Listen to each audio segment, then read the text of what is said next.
Hey, folks, here we are. We might be drunk. We're back. We're doing it. We're drinking. We're drinking. We got is this our first international app? Ooh. Daniel Sloss? Yeah? Am I popping the overseas cherry? Yes, It might be. you're the Hyman. Yeah. I'm excited, man. I'm excited. We tried to get you last time, very early in the We Might Be Drunk days. Yeah. Well, I think I would have been. That was about to be a lie. So I would say I would have gotten more drunk then than now because now I'm a dad. But that's not changed my drinking at all. Like if anything, when he wakes up in the middle of the night, you just have more energy because you're like, oh yeah, fuck it, I'm in the mood for crying. This is good. Yeah, but hungover as hell. But hungover with a baby has got to be rough. Yeah, it does. Yeah. If you don't smoke weed. Oh, hey, there you go. Just more drugs. Yeah, like if you're willing to just sit through a hangover and have a baby during that time, then yeah, that can be shit. Or you can just coast out the other end because you can be high with a baby. That's true. You can't be high with a toddler, I don't think. Like once they start recognizing the smell, or you're around other parents who know the smell, that's when you've got to like nip it in the bud. No pun intended. You're both eating the baby food. Strained peas, baby. Yeah, one for me, one for the baby, one for me, one for the baby.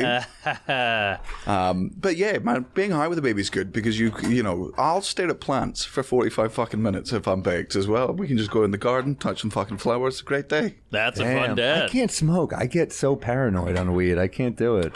I didn't realize until I was in my 30s, like now marijuana starts giving me anxiety. But when I was younger, because I was just a cocky piece of shit who thought he was God's gift to the world, like I think the paranoia did me a lot of favors because like I would remember being high and my brain would be like, you're not as good as you think you are. Everyone probably thinks you're a dick. And that was the first time those thoughts had ever occurred to me. Yeah. And I was like, oh my God, maybe they do. And then I started being like, do you think I'm a dick? And people were like, yeah, definitely. Oh, wow. And I'm like, oh, this isn't paranoia. This is just the truth. Yeah. Holy so you stopped. No. I just smoked more weed and reflected more on it, and then I now have an unhealthy dose of anxiety. Which before I meet people, I'm like, they already hate me. Yeah, now that you have the healthy dose of self-hatred, it's not working. Yeah. Didn't get that early on. Just was straight into I'm the best. Because I started on like a much smaller scene than the New York scene. Right. Did you guys start here? I did. Yeah, Pretty much. Yeah. And like, how long was that before you managed to, like, I mean, is it open mic nights? Like with Mark musicians? and I met at open mics, and but you know, then you find other ways to get on. Like we do the comic strip, late night. There were clubs that would put you on, but you just get the shitty spots. You either while they're getting the checks, or you go on at the end of the night.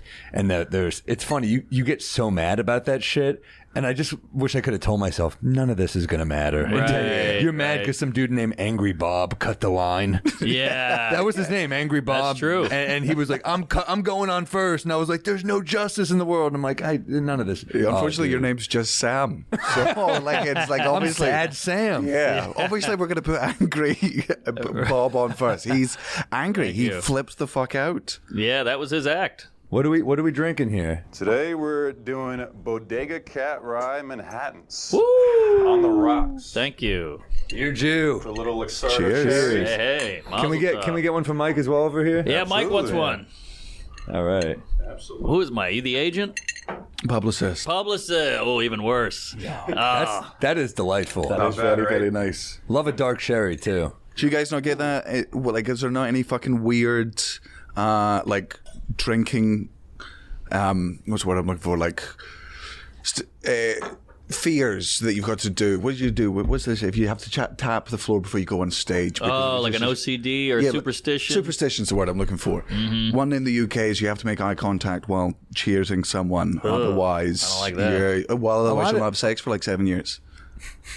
I guess that's happening. So I mean, we got Cheers. Hey. we got a bring. Yeah, there it is. Yeah. Hate eye contact. I usually do the eye contact when I cheers, just out of respect. You know? Well, cheers apparently comes from like the fucking old days of like if you were in a clan and the other clans came to visit and you were hosting them, like you had to fill your beers and your ales to the top, and you'd put all your drinks in the middle so that your drink would slosh into theirs and their drink would slosh into yours, just so nobody was poisoning anyone. And it was like, if we all do this and we're all drinking each other's drinks, then we're all cool. One guy's still getting poisoned way worse than the other people. Just like a teeny bit of poison. You're like, yeah. Everyone else is just getting like a mild LSD high. Just one of them like choking, holding his throat like Joffrey, and they're like, this can't handle his ale. It's unbelievable. So much of life back then was just trying not to die. Just survival. Man, that's what handshakes were, was to show you're not armed. Really? That was, hey, here's my sword arm. There you go. And there's nothing in it. That's there. That's wild. You're like a real drinker. Yeah. Have you been drinking already? Not today. Not yet. Good job, Mike. I used to shit on Americans so fucking hard when it came to drinking, just because. Because we sucked at it? Well, that was certainly my perception, because you'd get Americans being like, because you guys don't get to drink until 21. Well, we find ways. Yeah, but like I remember being 18, coming over here and meeting 19-year-olds who be like, we're underage drinking. I'm like, 13 is underage drinking where I come from. Yeah. Like, we do that too. Drinks. Yeah. I guess it does. I know it happens, but it feels just so much more fucking, strict here. And but it feels more punk rock too. Where like, I imagine drinking during Prohibition here. That type of drinking must have been fun. Yeah. Because you're breaking the rules. You're not supposed to be doing it. Yeah, like vodka goes like down somebody's fucking drain in a fucking bottle, goes under 7 houses and pops up through a chimney in the back, and like, are the cops outside? Yeah. No, it's time for chimney vodka. Yeah. That would have been the fucking best. That's our next booze we're gonna sell, chimney vodka. But that's where NASCAR came from, was bootleggers trying to escape the cops. That's the origin of NASCAR. Wow, I didn't Give know it a goog. And they were only escaping in one circle. Yeah. Well, they were this is never going to end. They didn't know. They were hammered. But yeah, they would soup up their cars to escape police. And that's NASCAR. There you fucking go. Just in case no one believed me. Moonshine that fueled the growth of stock car racing. Wow. In Appalachia. And it led to the rise of NASCAR. Interesting. It wasn't gasoline. All right. There you go. Well, it's because like the big problem I discovered with drinking over here in this country is I never know what to tip. I remember the first time coming to New York and not understanding what the tipping culture was. And I can't remember which comic it was, but they gave me this advice, and you can tell me if this is bad, but it seems to have worked for me since, which is whenever you get your first drink, I, first of all, didn't know there was such thing as like drinking then a chaser whiskey. Like, I'm from Scotland. Whiskey's the drink. Yeah. And I don't really drink beer because I think it tastes like piss. But I would go for like a cider and a whiskey. And I was like, this is fucking great. But UK measurements are 25 mils or 50 mils. And you cannot give beyond that because it's literally measured out.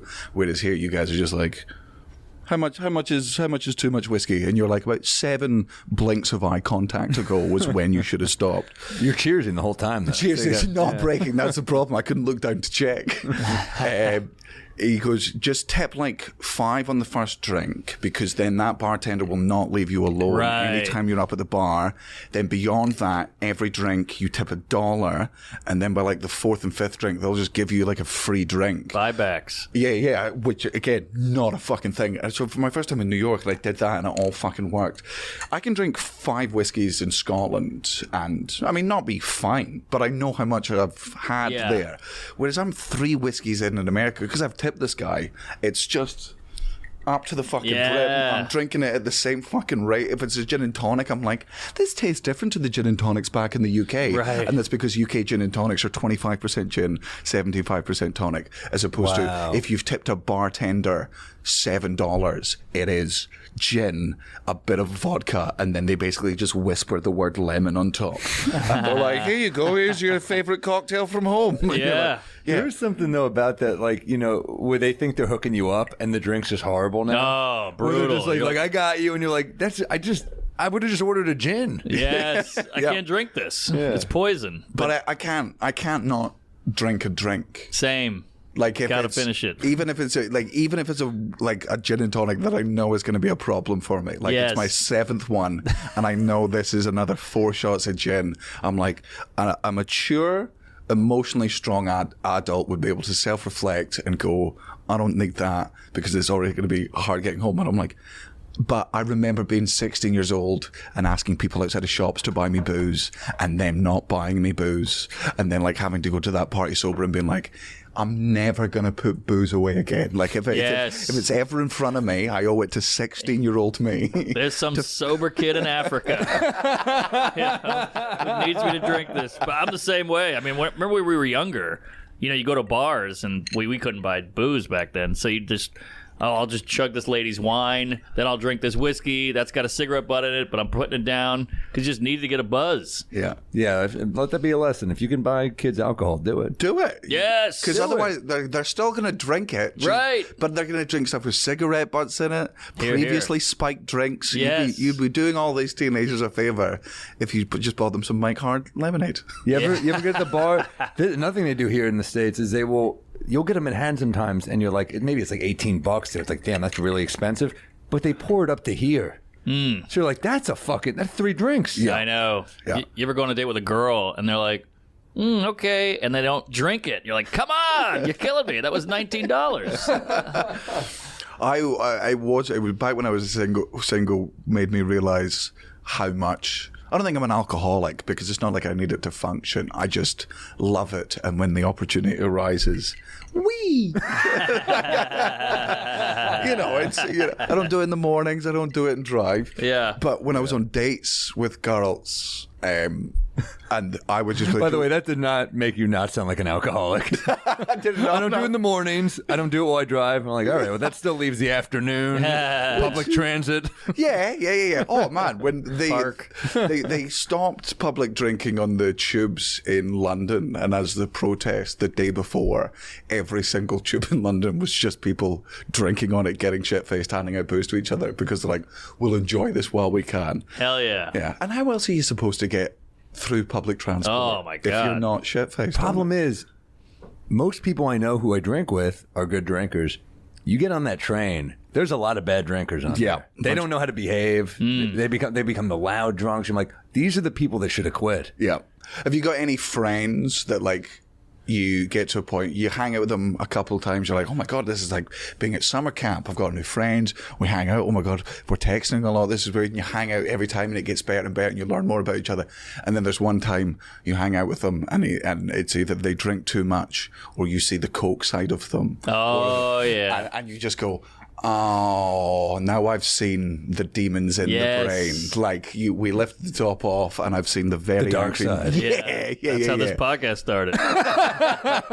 Well, this podcast was originally called One More Drink, right? Just based on the fact that Mark and I used to hang out like every night and drink. And then at a certain point, you're on the road every week and you don't see each other that often. So it goes down to like maybe 1 or 2 nights you get to hang. Yep. So it'd be me and Mark. We'd be at the Comedy Cellar.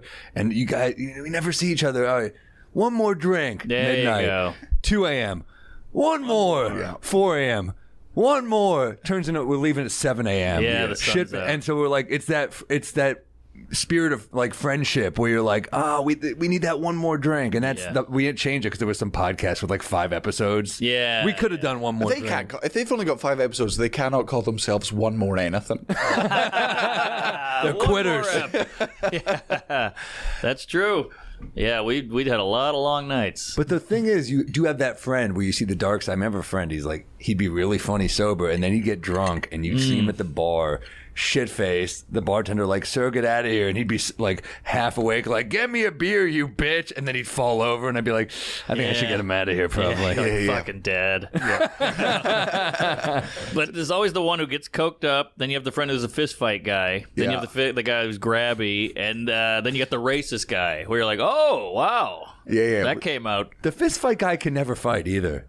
Just swinging. That's my fist fight guy. We have to, like, he's on a strict, he's not allowed to fight anyone anymore just because I refer to him as scummy Batman because he'll never fight someone who doesn't deserve to be fought. Like, right. It will always be, he'll be sitting in a McDonald's and then he'll see like he phoned me once from Australia. He's a comedian. His name is Kai Humphreys.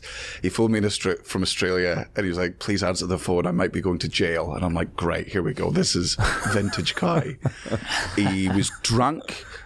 He got out, got shit-faced, and then about 3 a.m. just had to go get like a McDonald's in just fucking middle of Melbourne. And there's a guy there with his girlfriend. They're having an argument, and like the kids behind them make like a little joke of being like, keep it down or whatever. And like the adult guy loses his shit. He's like, Andy, you can't speak to me like that again. I'll put you through that fucking window. And like she starts crying. And while she's crying, he gets like the tray of fucking food and like throws it in her face. Oh, and it's like, you're fucking embarrassing me. And goes back to yelling at the kids. So Kai just like licks his fingers, finishes his juice, and goes up to the girl and is just like, do you want me to knock him out? And like through tears, she just went, yeah. He was like, okay. And he tapped the guy on the shoulder. The way he tells the story is he's like, he's left-handed, so I swung back, put through. The guy was like 6'3", goes through his fucking jaw, and the guy like turns around, he's like, and he could be going down, but he could be coming back for a swing, and he's way bigger than me. So I touch my shoelaces, and I swing from there, and just knock his jaw through the top of his fucking mouth. He falls down to the fucking ground, and all 3 kids just go, run. Wow. And he fucking runs out the McDonald's. He fucking sprints down to the place where he's fucking staying. That's where he's called me from. And I'm like, what are you doing? He's like, I'm going to hide here for the rest of the night. This is like, I've sobered up now. Like that was, like, that's dangerous. He could have smacked his head on the ground. He could be, like, I'm really worried. Like, that second punch was every ounce of my fucking being into him. Like, right. Like, and he was not getting up. She was just over him. And I was like, well, man, you have to find out whether this guy is okay. Like, that same woman's like, why did you do that? Yeah. Well, I love him. He goes back to McDonald's like 14 hours later with a friend, and he's like, I'm not going to go in because everyone will fucking recognize me because I'm the scumbag that knocked out the giant. He sends his friend in, and she comes out. Why'd he go back? Because he was so guilty that, the guy could have been smacked his head on the ground and been dead or whatever. Like, he was, after he was in his head, he was like, I was doing a nice thing. Yeah. And I was de-escalating the situation. But there's nothing. Return. Yeah, but there's nothing more de-escalating than death. Like, so like maybe I de-escalated it too much. Sends a friend back into McDonald's, and she came back out, and she'd been speaking to all the McDonald's workers, and they were like, yeah. So like there was this loud guy in a queue, and some kids behind him, and then just this random guy came out of nowhere and punched him and the kids. Oh, no. And he was like, no, that's not. He got consent. But like the fucking Chinese whispers has happened in that 14 hours of just it gone from him being the absolute hero of the story, literally getting consent from the partner. Do you mind if I knock your husband out? She went, yes, please. To I'm just a random man that beats up men and children. Cut to a week later, like, he rapes babies here. Yeah. Oh, you heard his next. The sweet and sour rapist. That was good, a fun name. But it's just like Batman. He's misunderstood, Everybody thinks Batman's this evil guy, but he's trying to help. Because he's scummy, he doesn't have any of the cool gadgets. Like, it's just a regular belt that doesn't fit. That's a badass way to say, do you want me to knock out your boyfriend? That is pretty badass. Chivalrous. Yeah. Oh, man, there's points when we've been in, like, pubs together or situation. I'm not a fighty person. I've never been in a fucking fight in my life. I've been Glasgow kissed once. That got headbutted. Oh, yeah. Glasgow kiss, it's called? Yeah, Glasgow kiss. Cocktail. Glasgow kiss is a headbutt. Glasgow smile this is back from like the real horror days of Glasgow in like the fucking 60s or 70s. Glasgow smile was they would get 2 razor blades and sell them face down on either side of a credit card, and that's what they would use to cut your cheeks, because if you cut somebody with just a regular razor blade, you can just stitch that up and that'll heal fine. But if you leave the extra 2mm thickness there, then those are scars for life, and that's what real gnarly shit. Thought out. Yeah. Heroin in Glasgow was a fun time for a lot of people. Yeah. The Glasgow kiss was me and my 4 friends, including Scummy Kai, were walking to a nightclub, and me and my 3 friends thought we were shaggers, and we'd watched How I Met Your Mother, and we liked that show because we were like 21, 22, and we were like, we'll suit up because that's what they do in the show, and that's how those guys get laid, so it must work for us. So we're just 3 gawky fucking early 20s cunts walking through Edinburgh city centre with our suits on, with Kai, who's in tracksuit bottoms and a hoodie because you can't buy him anything. Right. And this big ginger guy sees me and my friends, basically, I think at this one point holding hands, and he just yelled out, he's like, "You look like a bunch of faggots." Right? And I'm drunk, and I'm a young liberal, and so I just start like lecturing him, being like, even if I am gay, even if I was gay, I would rather spend my entire night taking cocks up my ass and down my throat than spending an hour looking like you kidney bean looking motherfucker, right? And my friends laughed, and his friends laughed, and he went to say something else, and I went, no, I won. Like, you know, everyone laughed at my thing, so I won the exchange, and this little thing is over. And the next thing I know, I don't remember it, but like I was sort of falling backwards. My friend caught me. He stuck his fucking, he'd headbutted me right above my fucking nose. My friend sort of caught me, and so I get back up to, I don't know, give him another lecture. And Kai already has him on the ground, and it's just like that fucking scene in Sin City with the yellow bastard. It's just like punching his fucking face into the fucking ground to the point where I have to like pull him off of him, and like his friends come over and like, what do we do? You pull him off and you're like, and another thing about gay. Yeah. That word is harmful. Well, to be fair, the guy said we looked like a bunch of faggots. I gave him a lecture on how I wouldn't mind cocks up my arses, and then my boyfriend jumped in. So, you know, in retrospect, I think he had a point. Not the way he should have iterated it. He should have asked first. Do you want me to knock him out? So Kai can fuck shit up. Oh, he's on a strict fucking ban now from his wife, which is because we've seen him knock heaps of cunts out, and again, every single time, always somebody that started it or was bothering someone else, and it's always just been Kai finishing it. But man, people knock their heads off of carbs. Yeah. Like it's just one of these times you're gonna do it, and somebody's gonna fucking die, and that'll be the one cool story that we can't tell. And he's just going to be Nicolas Cage in Con Air. Yeah. You know, like, he was a bad guy too, but yeah. Oh yeah, man. If next time Kai's in New York, get him onto this podcast, get him drunk, and just get him to tell you every knockout he's done in the wild, That's because some of them are God. unfucking believable. Well, that's just a confession. There's going to be somebody listening like, wait a minute. That was me. Damn. Yeah, we all have that friend. You kind of feel safe around them. You can say crazy shit because they're there. Man, for years it made me a fucking arsehole, because I mean, the reason the reason I don't get into fights is because I can't fucking win them. The reason I don't do MMA is because I know if I were to learn how to choke someone out, I would be in jail within 6 months. Because the second I know how to do that, I'm going to start applying my own justice to the world. Does anyone here think I'm a faggot? Please. I'm dying to use this shit I learned. Well, it's like guns in this country. I couldn't live here because Yeah. if I had access to guns, I would 100 fucking % of the. At one point in my life, I would fucking snap at a minor injustice I saw. Whereas here, I get road rage in the UK. I shut my fucking mouth in this country. Yeah. You could cut me off on the fucking highway, make me slam on the brake with my baby in the back, and I'll be like, "Have a nice day.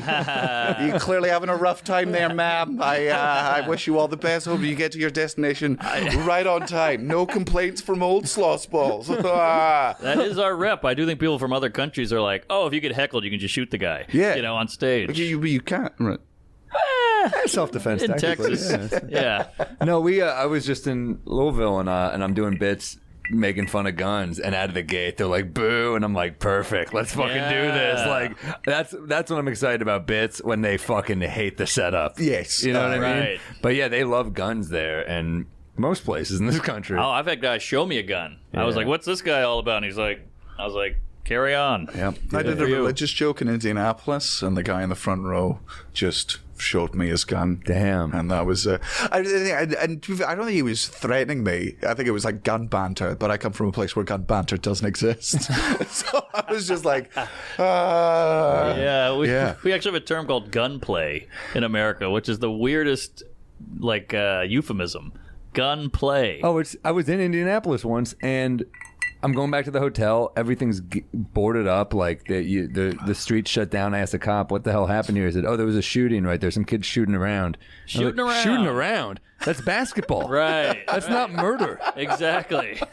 But that's how casually. I mean, also the amount of gun violence in Indiana is insane. Oh, really? I think like per capita it's worse than Chicago. I could be wrong. Look that up. but to be fair, there are more people worth shooting there. So you got to. I'm not saying they don't have it coming. I'm just saying Right. Yeah.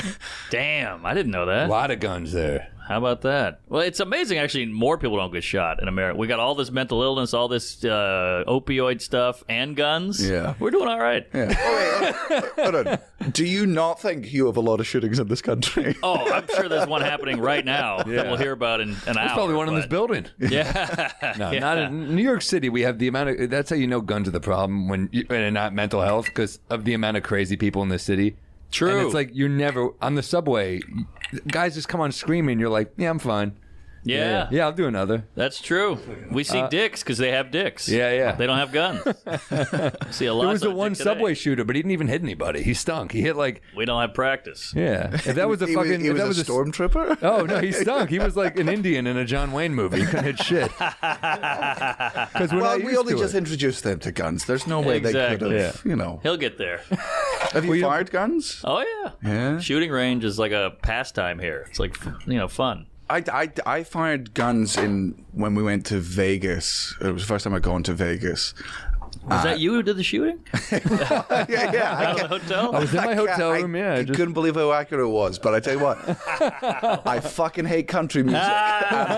And I'll prove it any way I can. It's funny to be singing about guns while getting shot at by a guy with a gun. Do you reckon anyone in that crowd was like, I mean, this is ironic. I love my six-shooter.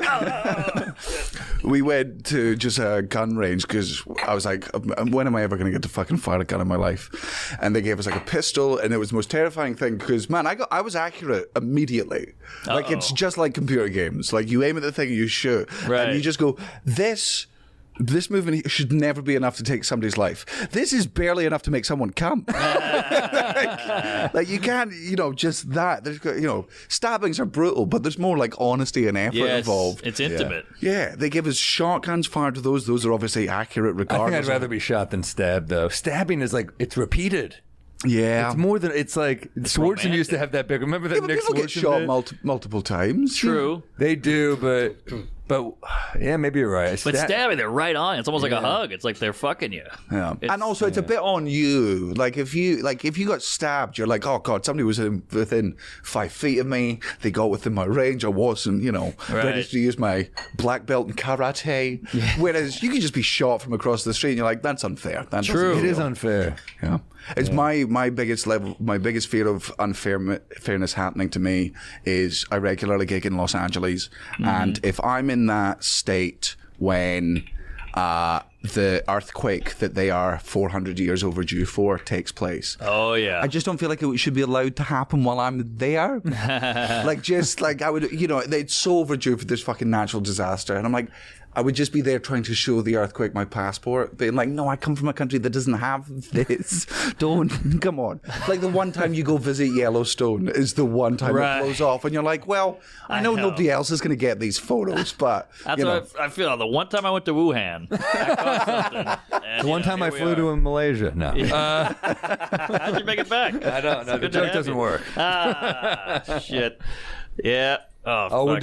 you switched us to scotch Yeah, here. we're doing something a little closer to home for the guest. Oh, This is are we drinking now? Lagavulin right here. Lagavulin. oh my god, a Lagavulin is 16 as well. That's Good stuff. yeah, real Cheers. good. good year. I assume you take it neat, right? I That's your- absolutely take it neat. I'm not a fucking Englishman. That is so good. God damn. That's one of the best scotches. Yeah, Oh, it really I can't is. wait. I mean, the yeah. smoke is fantastic.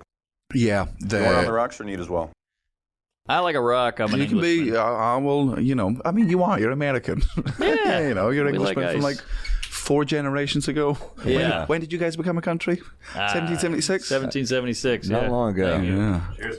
That was when our queen that just died she just got in there. Oh, yeah. How do you? How do you feel about that? You okay? You gonna make it? Yeah. I mean, The Hangover was fun. I'm from Scotland, and I'm one of the Scottish people that supports Scottish independence. So, you know, I tried my best to remember what Thumper said in Bambi, which is, if you can't say something nice, don't say anything at all. I respect the fact that there are people in the UK who are grieving the Queen because she was on their money and their stamps, and they liked that, and they were able to look past the fact that she spent £12 million of UK taxpayer money in order to not have her son extradited to out the whole Epstein Island thing. Whoa. Like, you know, if people can look past that and grieve her, fair enough, I'll not take away from that. Me and the boys got drunk and had a party. There you go. Like, I hate the royal family. I hate the fucking monarchy. I think it's one of the dumbest, oldest institutions. A crown is very silly. It's all fucking. I feel weird wearing certain make-believe. jackets, Right. and you think you're entitled to a crown. Yeah. There's a level of self-awareness.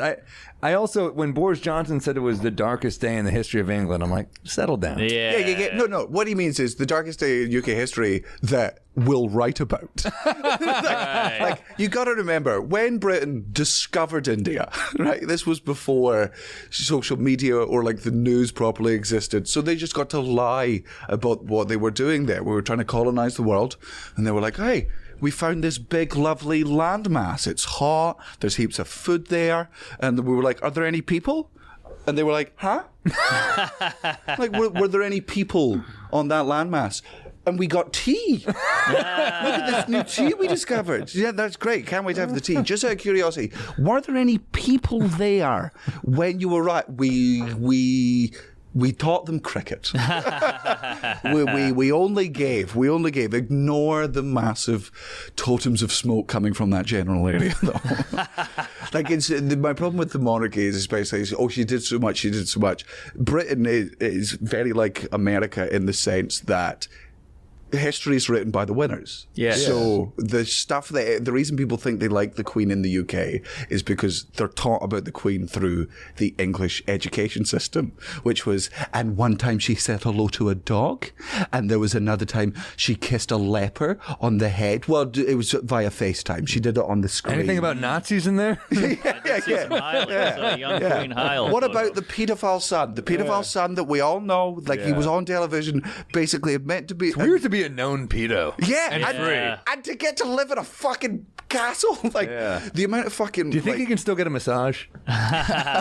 Is it harder go to now? a playground? Yeah. That's for sure. But it's the best of both worlds. You got to be a pedo and get away with it. Yeah, I'd live in a fucking castle, man. Like, the dream. There was so But many. it doesn't. I mean, maybe I'm just trash, but I look at that castle. I'm like, it's so cavernous. It's so like They got AC in there. They're doing all right. central AC. Maybe in some rooms. And the internet connection. Oh, God. Yeah. Instant access to the dark web. Is she buried yet, by the way? I mean, they've really been putting that off. She gets buried on Monday, so there's the whole fucking pompous ceremony and things. People in the UK, like, so it's the exact same in this country. There's the left and right fucking divide. Yes. And comedians sometimes fall far to the left and far to the right, and most of us sort of fall in the middle, and we're like, can we just fucking please Because make we're jokes? entertainers, and it's our job to unite. That's the job, is to entertain. and observe. And it's to make jokes about anything. Nothing and absolutely fucking But when you nothing go is to ever every off. part of the country, you kind of learn to connect to every part of the country, and your act does fall somewhere in the middle. Yeah. And you can work out, like, you'd be like, okay, so this pro-abortion bit that I have in this part of the country, I don't need to preface it with anything because I'm in New York and it'll just get a fucking round of applause. I know that when I go down further south, I'm not changing the fucking joke. My material is my fucking material. Yeah. But I will have to spend maybe 5 or 10 minutes beforehand explaining more about Scotland, more about where I'm from, more about how I was brought up, so that when that joke comes in, you know, they still don't agree with the sentiment of it. It's something they completely utterly disagree with, but there's enough jokes in there before that they still find me funny, and at that point it is just hey, this is a disagreement of opinion, and I'm not in any position of power where I'm changing anything. No. I'm just discussing shit and occasionally making the fucking underhanded jokes that we all know and love. You open with like, look, women are objects. We can all agree on that. That's But joke is coming. Yeah, sorry, men, could you please turn your objects to silence? Because some of them seem to have taken umbrage with that. Wouldn't that be great? The silence option on that. Oh, wow. The amount of fucking UK comics there are now, the writer-leaning ones that are on Twitter being like, you know, this isn't the time or place for jokes. And you go, what, on Twitter after one of the most powerful women in the world died? Yeah. I can't, this is exactly, if you want to mourn, fucking do it in your house, put the fucking news on. But this idea that you cannot punch up to a literal pedo-harboring monarchy and be like, you know, ding dong. There were jokes about Kobe on Twitter, and Kobe's death is far more tragic, and Kobe was good at something. Aha. Kobe didn't make it to the Lakers because his fucking dad died. He had talent. Right. No disrespect to the Queen. But full disrespect to the Queen. and every other apple that fell off the pedo tree. Fucking no problem. She was good with corgis. Yeah. But no, there were jokes about Kobe, and I fucking personally loved Kobe. I'm a basketball fan. Yeah. You know? I had a few. But I mean, somebody dies in the news. You're right about the news. Yeah, that is our instinct with everything to go, how can I make this funny? Of course. There's no malice. It's how can I make this funny? Because that's our job. I do think it is important, you know, in the moments of tragedies afterwards. I mean, Jesselnick said it best in the... not the Thoughts and Prayers, which is the jokes on Twitter aren't making fun of the people affected by the tragedy. It's making fun of people who are online making the tragedy about themselves. Ooh, that's good. Those are the people that, you know, the people that are actually grieving the thing are never online to witness the fucking jokes. Right. You know, we're just making fun of everyone who's like, and I'm also sad today. Our job is to make jokes about literally anything. Nothing is off fucking limits. But I do believe that there is a level of fucking responsibility occasionally to just, you know, we don't get to choose how people consume comedy or art. You don't get to choose how people interpret what you say. So, I mean, comedians like Jim Jeffries, who I think is fucking amazing. Yeah. I imagine he might have a bit of a dislike to some of his audience who don't see the irony or only particularly like the women are cunts bits. Yeah. Like, and I think some of his bits are like some of the most thoughtful. I mean, the gun bit. The gun bit, one of the fucking greatest routines. Maybe the best bit of the last 25 years. Hits every angle. And then I think of Jim's storytelling is, you know, the muscular dystrophy brothel bit is like... Yeah. I mean, that's like... Brilliant. But there's so much fucking empathy in that, and that's and so nuance. It's not just like this, like, let's get fucked. It's not some, like, teen comedy. It's like... I'm seeing someone I grew up with in, you know, abject misery. Yeah. Yes. Let's make this funny. And if you're talking about taboo subjects, which we all have the right to do, and they should be fucking joked about, because the only reason they aren't taboo is because nobody else has the fucking courage to talk about them. If you're talking about those, you do have empathy has to be in there, and it just so the audience go to make sure that the laughs are going in the right direction. Like, I'm going to make jokes about cancer, not about people that have cancer, not about people that have died of cancer, but about the journey of cancer, things that you go through there. I think there are some comedians out there who are earlier on in their career will watch people like Bill Hicks, Carlin, Jeffries, Burr, and they'll miss the extra layers of understanding. They'll just watch Jim Jeffries and they'll be like, oh, rape is funny. Right. Like, no, that's you missed the 3 other fucking layers that made that cake palatable. Exactly. I hate when they go, oh, so you think rape is funny? It's like, well, I made it funny. That's my job. Yeah. I don't make it a joke. I don't think rape. I think Jeffrey Dahmer said the same thing. He was like, I think it's funny. I don't know what the problem is. He was a great comic. Yeah. Well, people were always like, do you find rape funny? And like, I don't find rape funny, but I can find you 5 rape jokes I find hysterical. Of Sarah course. Silverman's got some really good rape jokes. Like, people have that. I mean, you said it perfectly. Do you find this thing funny? Then why do you find jokes about it funny? And you go, because of the word joke. Yeah. It's like the main thing that made that different. The thing isn't funny, but jokes that's about the it. curse and the blessing of mainstream success. Like, you're talking about guys that big. Like, yeah, you're going to get fans that are, you know, really understand what you're doing. You're going to get fans that don't know shit and latch onto the wrong things. It doesn't just have to be taboo. It goes the other way. Jim Gaffigan, bacon is not inherently funny, but you make it funny. Yeah. And now it's a big 12-minute chunk. Oh, man. Fucking, who's the, his name's, I'm on the moon, man on the moon. Brian Regan. Brian Regan. So Brilliant. I've watched stand-up since I was like fucking 5 or 6 years old. Started on the UK stuff just because my parents went to comedy clubs before I was born, so they just watched it religiously. So I ended up watching all of their favourite comedians. And then I was about 7 or 8, my dad introduced me to Bill Hicks. And I didn't get it, but I understood a man swearing into a microphone and finding that funny. Just being like, he can just say, fuck, shit, cunt, this is amazing. Yeah. And then started getting more into American stand-up in my fucking teens, and still loving... Who are your guys in America? Back when he was alive, Louis C.K. R.I.P. I loved Bill Burr. Yeah. I loved UK-wise, I always liked Dylan Moran, Ed Byrne. Love Dylan Moran. I loved I think Stuart Lee. I think Stuart Lee's great, but sometimes he gets, so far up his own arse. Yeah. But then in America, when I started getting into it a bit more, in fact, when I started performing over here, I'd never seen him on stage. I'd never heard his specials. People kept saying Brian Regan. And I'm like, who the fuck is... I'm here on an American podcast. I'm like, who the fuck is Brian Regan? And the one thing I keep hearing about him is he's clean. Yep. He's clean. He doesn't swear. He's not rude. And I'm like, there's no way this guy's good.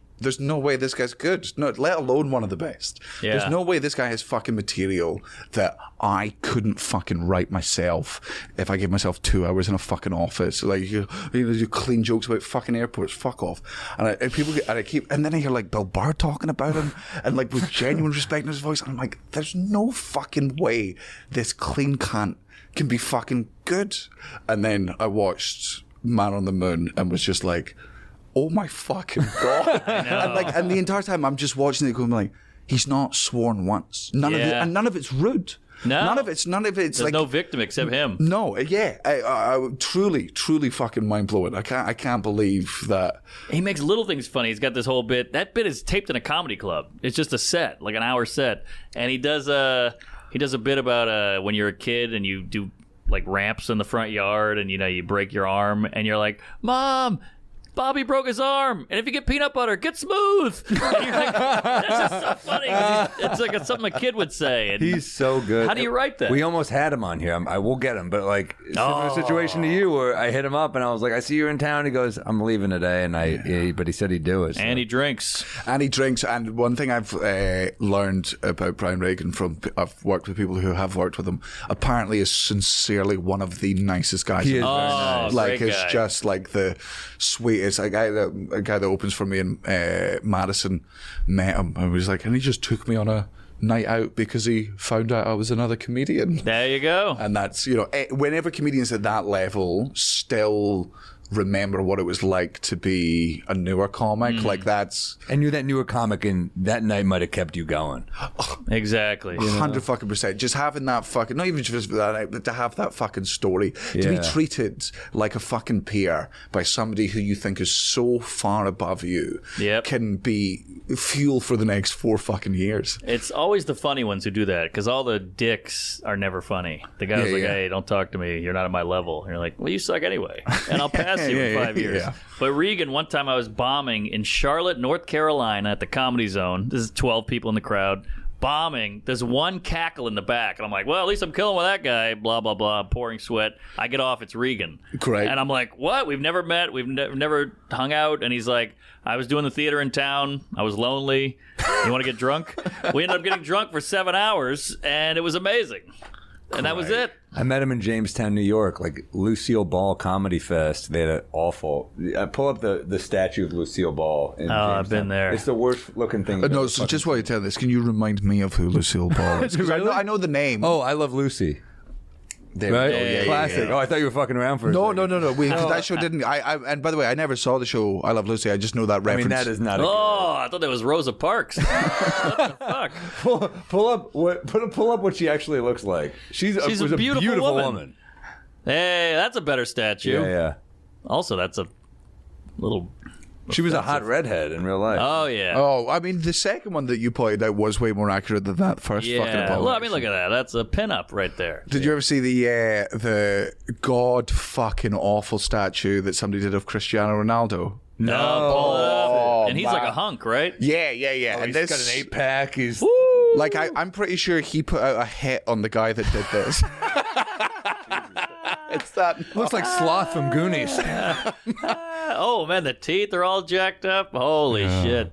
But the only difference is that statue is actually allowed in America because it hasn't raped anyone. But it is in blackface. So I met him at the Lucille Ball Fest, and he couldn't have been cooler. I mean, Ronaldo? No. No, Regan's in the He's back. not of the allowed in room. America. It's like he's just hung, drank with us, Yeah. nicest guy, and seen him a couple times since, and he is the nicest. He's our scummy Batman. He just shows up. He's like, I heard there was booze here. We need to drink. Yeah, great guy. He's a legend. So he was one of your guys, and then I remember I discovered you from your Conan sets. Your Conan Yes, sets are great. we're all Conan guys. Oh yeah. Well, and then let's do what Conan never ever lets anyone do on his show, which is appreciate what he's such someone for giving back to the fucking comedy circuit. Like, truly understands what it's like to be a younger, newer comedian, and just. I mean, the support. I would not have my career in this country if it wasn't for the fact that he took a fucking risk on having me on. The day that he had me on, because I still couldn't fucking believe it, like going up to the venue, Warner Brothers Park, and I'm like, this is going to get cancelled last minute. There's going to be something. All good things are taken away from me. Get there, Nelson Mandela dies, and I'm like, motherfucker. Like, this is bullshit. Like, obviously I'm not going to be on the show because they got to talk about fucking Mandela. Sure enough, Conan does like 5 minutes to the top. That's the epitome of what a comedian is, which is one of the greatest men alive could die. And you're like, but how does it affect my career? Someone got bumped from Fallon because of the Queen the other night, I'm sure. This is worse than the apartheid. You think he was in prison? This green room's awfully isolated. No, but you went on that show? Went on. Had a great one, and then like afterwards, I think he tried to like book me in for the next day, and then JP Buck was like, just let him enjoy. We love Shout you, out to Buck. JP. We Yeah. love JP Buck. Buck's the man. But JP Buck is the fucking man. He like, gets it. He's the booker for Conan, who basically, and the thing I respect. And he's a producer. He does a ton of other stuff Yeah, now. yeah. But the thing I particularly fucking loved about JP, every year would go to the Edinburgh Fringe Festival. And he would just to see what the UK was doing. He was like, I'm going to find the best comics here, and I'm going to put them on TV in America because that's my job, was to find talent from out of the world. And he would watch any shit I'd send him to. Yeah. Like he'd come over, take recommendations for the fucking weird stuff, for the great stuff, for the fucking surreal. And then, and then ever since then, Conan just kept having, me and Michael were talking about this before. We don't exist in the generation of comedy where there is an overnight success anymore. Sure. Like, I mean, realistically, if I could take you back in time fucking 30 years, do you reckon Carson's calling you over to the couch? Probably not. I don't think so. I mean, it's tough. Like, I mean, there's that rare set it happens. Maybe, like, if you keep... I mean, I do think, like, we all write a lot of jokes, so I think the hope is we get back on and eventually make it over. That's all you can ask But for. the first time, my first Conan set wasn't great. Like, I stand by the jokes, but the crowd just gave me fucking nothing. And my second one's my best TV set, probably. Like, it's the hardest I killed on TV ever. It was like, I had a few drinks in me. I was fucking, let's go. But, that first one hurt. I was the opposite. First one I did great. Second one I struggled. Yeah, I didn't like bomb, but it just was like, every laugh was like, haha. Yeah, but I'm like, dude, I'm trying to get fucking that rolling. Yeah, you want it to be laughter. magic. It's as well as it can be set up for comedy, because they do have such an intrinsic understanding of, JP. Unlike so many TV producers in the UK, I know for a fact that Conan producers regularly attend comedy clubs and know what it is. But you're in a studio, there's lighting, and also we're all slightly darker than Conan. And the JP was fucking great. JP let me do jokes on that show. I never thought I would get to do. Like, there was a joke I used mass shooting jokes on there. I can't. Abortion, fuck can you do that? all kinds of stuff. I used to have a joke which was every time I was doing British television, which was, there's one joke that I knew it was just there, so the censors felt like they'd done their job. It was an televisable joke, and you put it in there, and the censors go through and be like, get rid of this one. And you're like, well done, dickheads.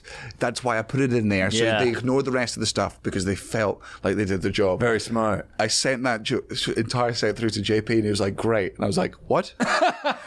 And well, can you tell us a joke? Yeah. Very easy joke. My mum's sister. My mum's had 4 kids, and you can tell she stopped loving us over time because she was blessed with me, gifted with my sister, had my brother, and then she was diagnosed with the other one. But my mum's sister is anti-abortion, which is a cruel nickname, but she's had 5. That's tame. But abortion in this country is a ding. Let's get the TBS, because it was on cable, that helped a little bit. I remember the only note they really said you can't. The only time he ever said I can't do this joke. I used to have a joke where I wish cancer on someone. It was just a part of the joke, and he goes, "You can't wish cancer on for Conan's national audience." And you're like, you've not seen my last 15 birthdays. That's exactly what I did every single time. This is the year. No. Now, word from our sponsor, BetterHelp. You have to take care of your mind, folks. We spend so much time taking care of our skin, our hair, our teeth, and so little care of the most important body part, the brain. How well you take care of your brain affects how you experience life. Investing time and energy in mental health is crucial to being happy.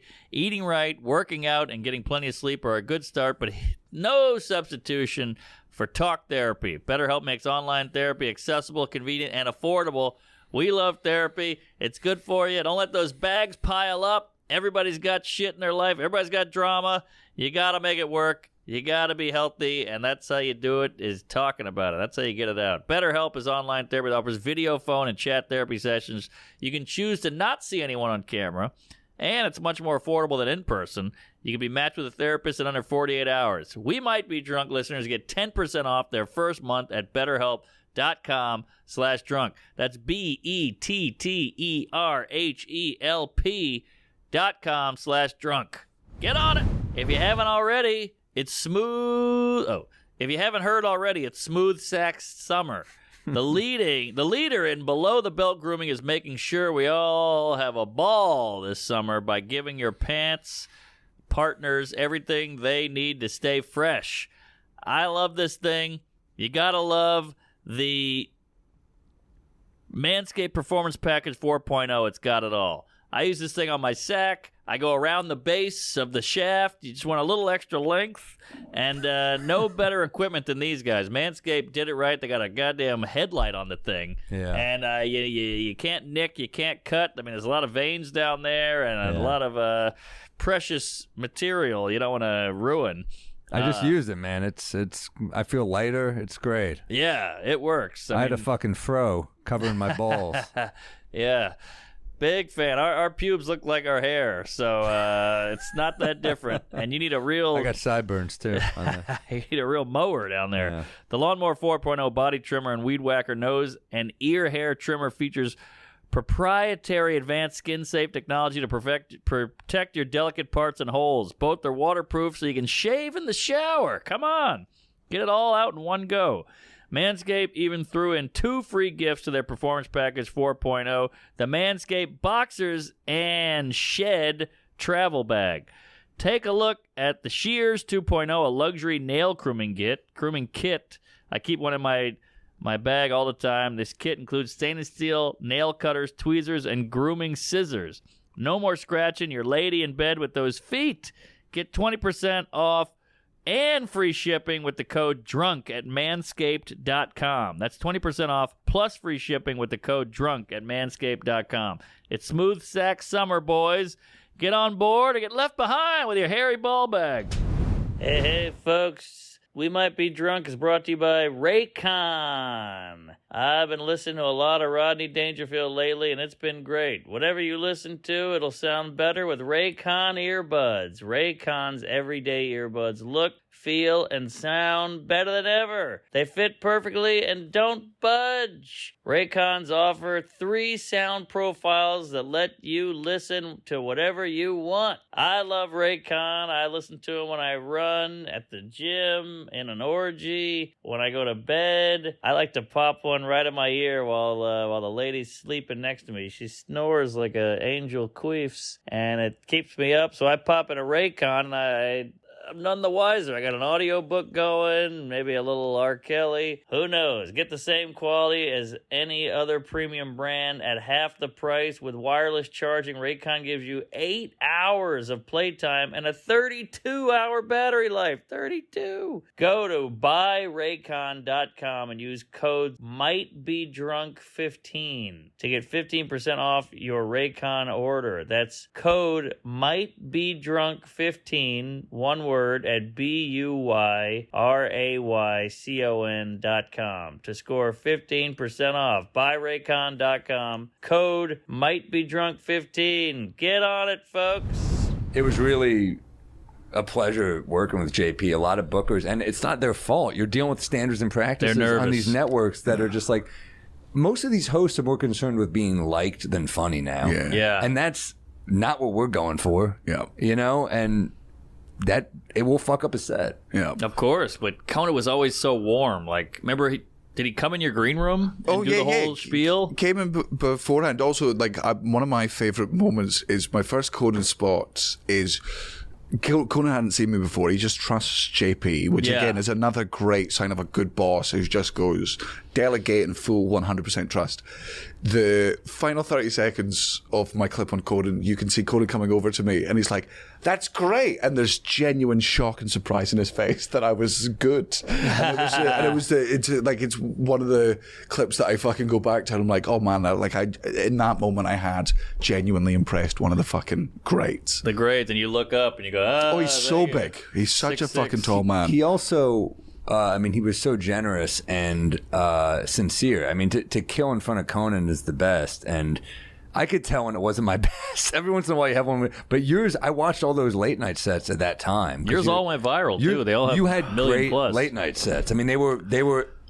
You watch a bunch and I'd be like, fuck, this guy is somebody. This guy's good. Yeah, you shared it with me. You're like, this guy, because we'd always judge people and go, this guy got on because of this, or he sucks. And then when we shared yours, I was like, this guy's a comic. Well, I can't tell you how much that fucking means to me, because I don't know if it's the same for you guys, but like the respect of your peers is worth 1,000 laughs from any audience member. Oh, huge. Like, and also, like, for me, I never in my career thought I would ever actually get to come over to the States and perform. Like, because growing up being 9 years old, watching fucking, Bill Hicks and Pryor, and knowing that this is where they come from, and how different British comedy is, and how different the fucking scene is, and so few comics from the UK have ever fucking made it over here. I mean, I think it's like Jimmy Carr, Russell Howard, kind of. Oh, yeah.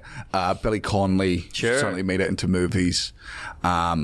Russell Brand, but he's not a comic, or a peer.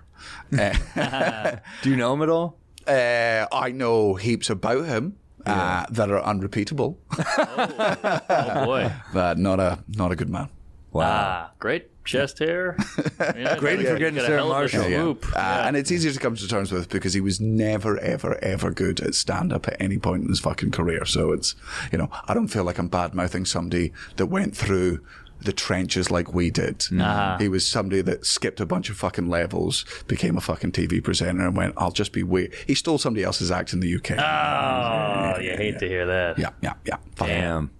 Well, I got to fuck Katy Perry. Yeah. Was it worth it?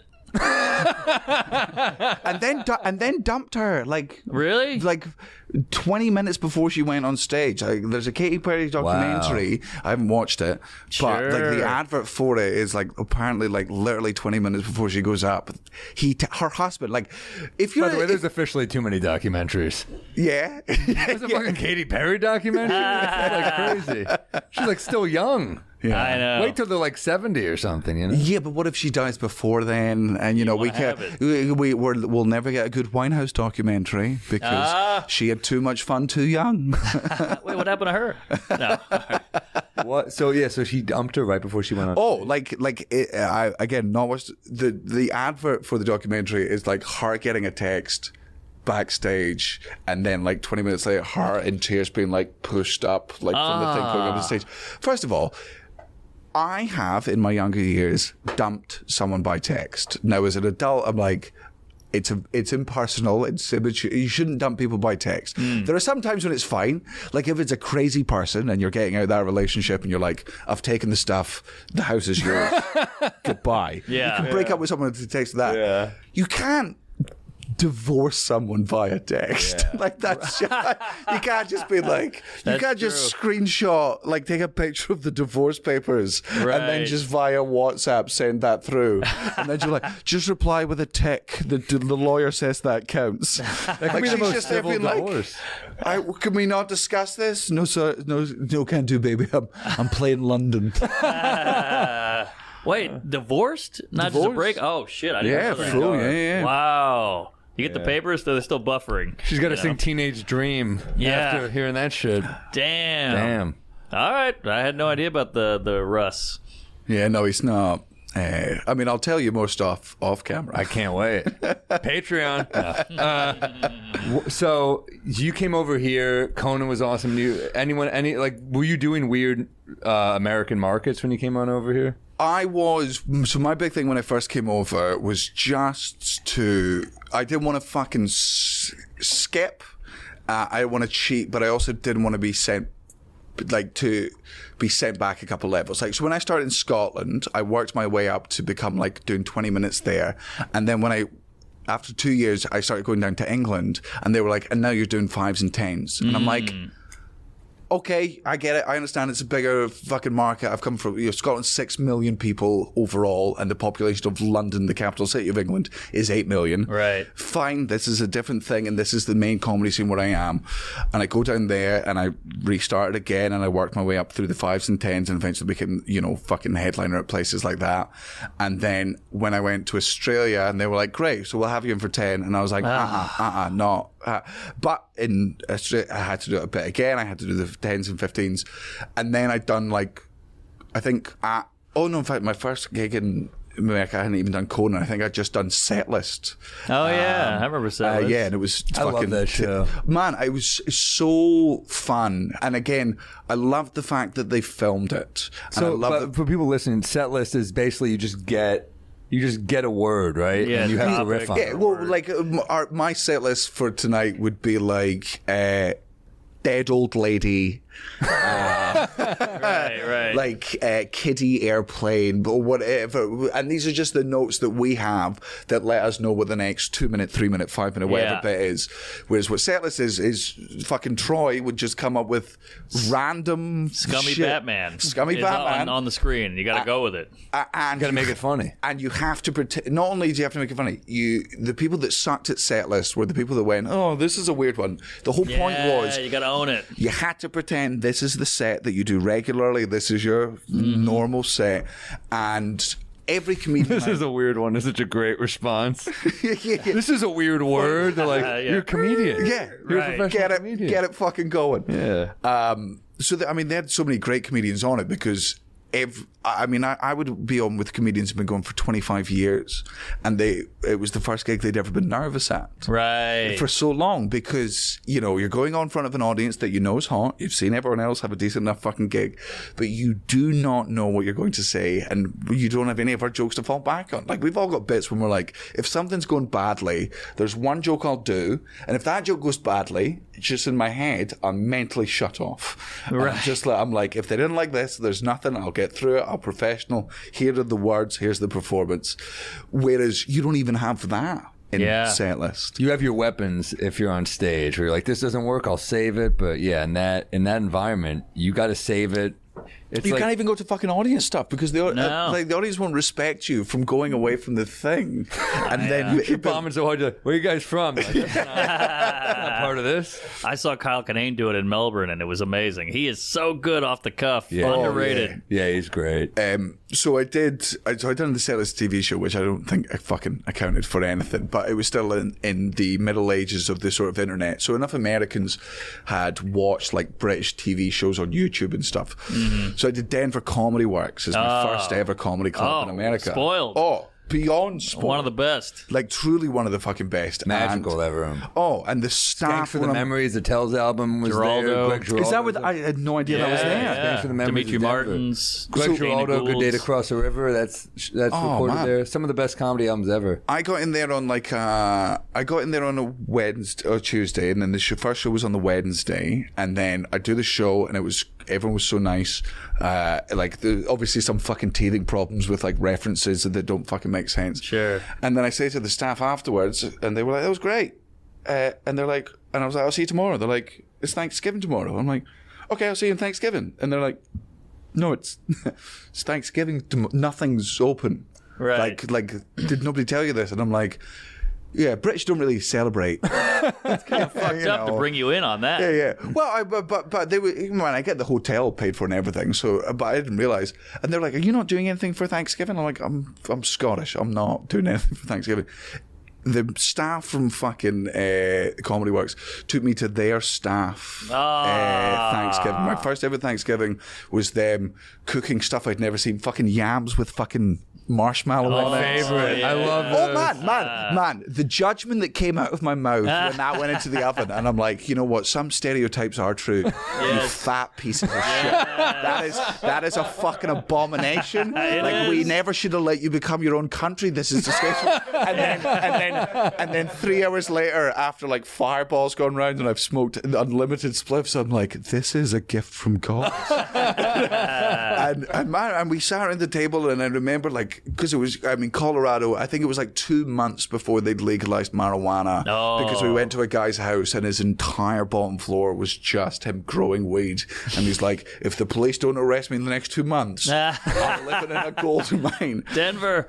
And we got so fucking high, and they made us, they were like, everyone shared what they were thankful for, and it was really fucking nice. And I'd been shitting on Thanksgiving in America for so fucking long, and then to actually be in the moment, I'm like, oh, this is actually really nice. I can't remember anything the next day. Like, they made me, because like, weed over here is a different fucking concoction. It's wild. To get weed in Scotland, you have to get in the back of a teenager's car where his child is strapped into a seat. And he's like, "What are you after?" And you're like, "Weed." And he's like, "Okay, here you go." And you're like, "And what type of weed is this?" And he's like, "Weed, get out of the car." And like, whereas when I was in fucking Denver for the first time, It's overwhelming. Willy Strange. Wonka's chocolate factory. Yeah. A man in a Some of them have fucking- like cheese and crackers out. You're like, you have Wild. There's like a maitre d'. They're like, "This is the Glasgow smile." Right here. It's way better than the Glasgow headbutt. Yeah. That's, yeah. But one will Or the knock you kiss. out. Yeah. But Matt, like, they were like fucking scientists in there. I remember. Oh, like, yeah. The guy went to me because he could just hear my fucking accent. He's like, "Well, you're not from here," and I'm like, "Just give me some weed." And he's like, "Buddy, you can't walk into a chocolate store and ask for some chocolate. Like, what type of high are you after?" And I'm like, "High." Like, Yeah. I just get like shitty Scottish weed. Like, I just want to get high. He's like, "All right, what's your plans for tomorrow?" And I'm like, "Well, I'm waking up. I'm going to go for breakfast, and then I've got a show in the evening, so I don't want to be too fucked for that." So you can go on stage high. yeah, Really? I can't at I all. can't do that. really. No, we're not weed guys anyway. We can maybe Oh, drunk. well, but- if you're not stoners, then fair enough. But I'm. Well, there's a question for you. Are you yourself on stage? Are you 100%? Yeah, I think so. Yeah. A little more elevated, a little more Yeah, energetic. it's a heightened. Yeah. It's always But yeah, they're jokes I believe in. They're jokes that I Yeah. can stand behind. But yeah, I'm a fucking stoner in real life. So there was times when I would be on stage doing jokes that I'd written high, and I'm like, well, this isn't genuine. Right. Well, to be fair, I never used to. I would always drink on stage, not heaps, but like when I was first starting out, I remember exactly. It was my 14th gig, and I was in a place called Dundee in Scotland, and there were, I'm going to say, about 30 people in this audience. And up until this point, just being a comedian, I was just. At that point in your career, you're just doing impressions of other comedians. Sure. There's no you in it. You're just doing what comedians do. I didn't have the ability to take a drink during my set. Like, that was such a... I'm like, to take away your weapon. Right. Like, you're on stage, you're talking to everyone, and nobody's heckling, but like, if you do this... It's silent, and you feel it. Yeah, it's like holstering a fucking gun while everyone else is aiming at each other. Yeah. Couldn't do it. finally got to the stage where it wasn't even an alcoholic drink, but it was water. And I remember coming off stage and my dad, who was still driving me to gigs at this point, I was like, did you drank water on stage? That was my fucking achievement. What a dad. Yeah. It is a power move to take a sip on stage. It's such a power move. Well, the biggest thing I learned from early on in comedy, which was I would always run to the mic, get out the stand and start talking while it was in. And it was Frankie Boyle who said to me, he was like, mark your territory. Like, mark your go up, take the mic, acknowledge the audience, don't ignore them, don't be rude. You don't have to talk to them. Take the mic, out the stand, put the stand wherever the fuck you want. Look at the stage, work out how much you've got to work with.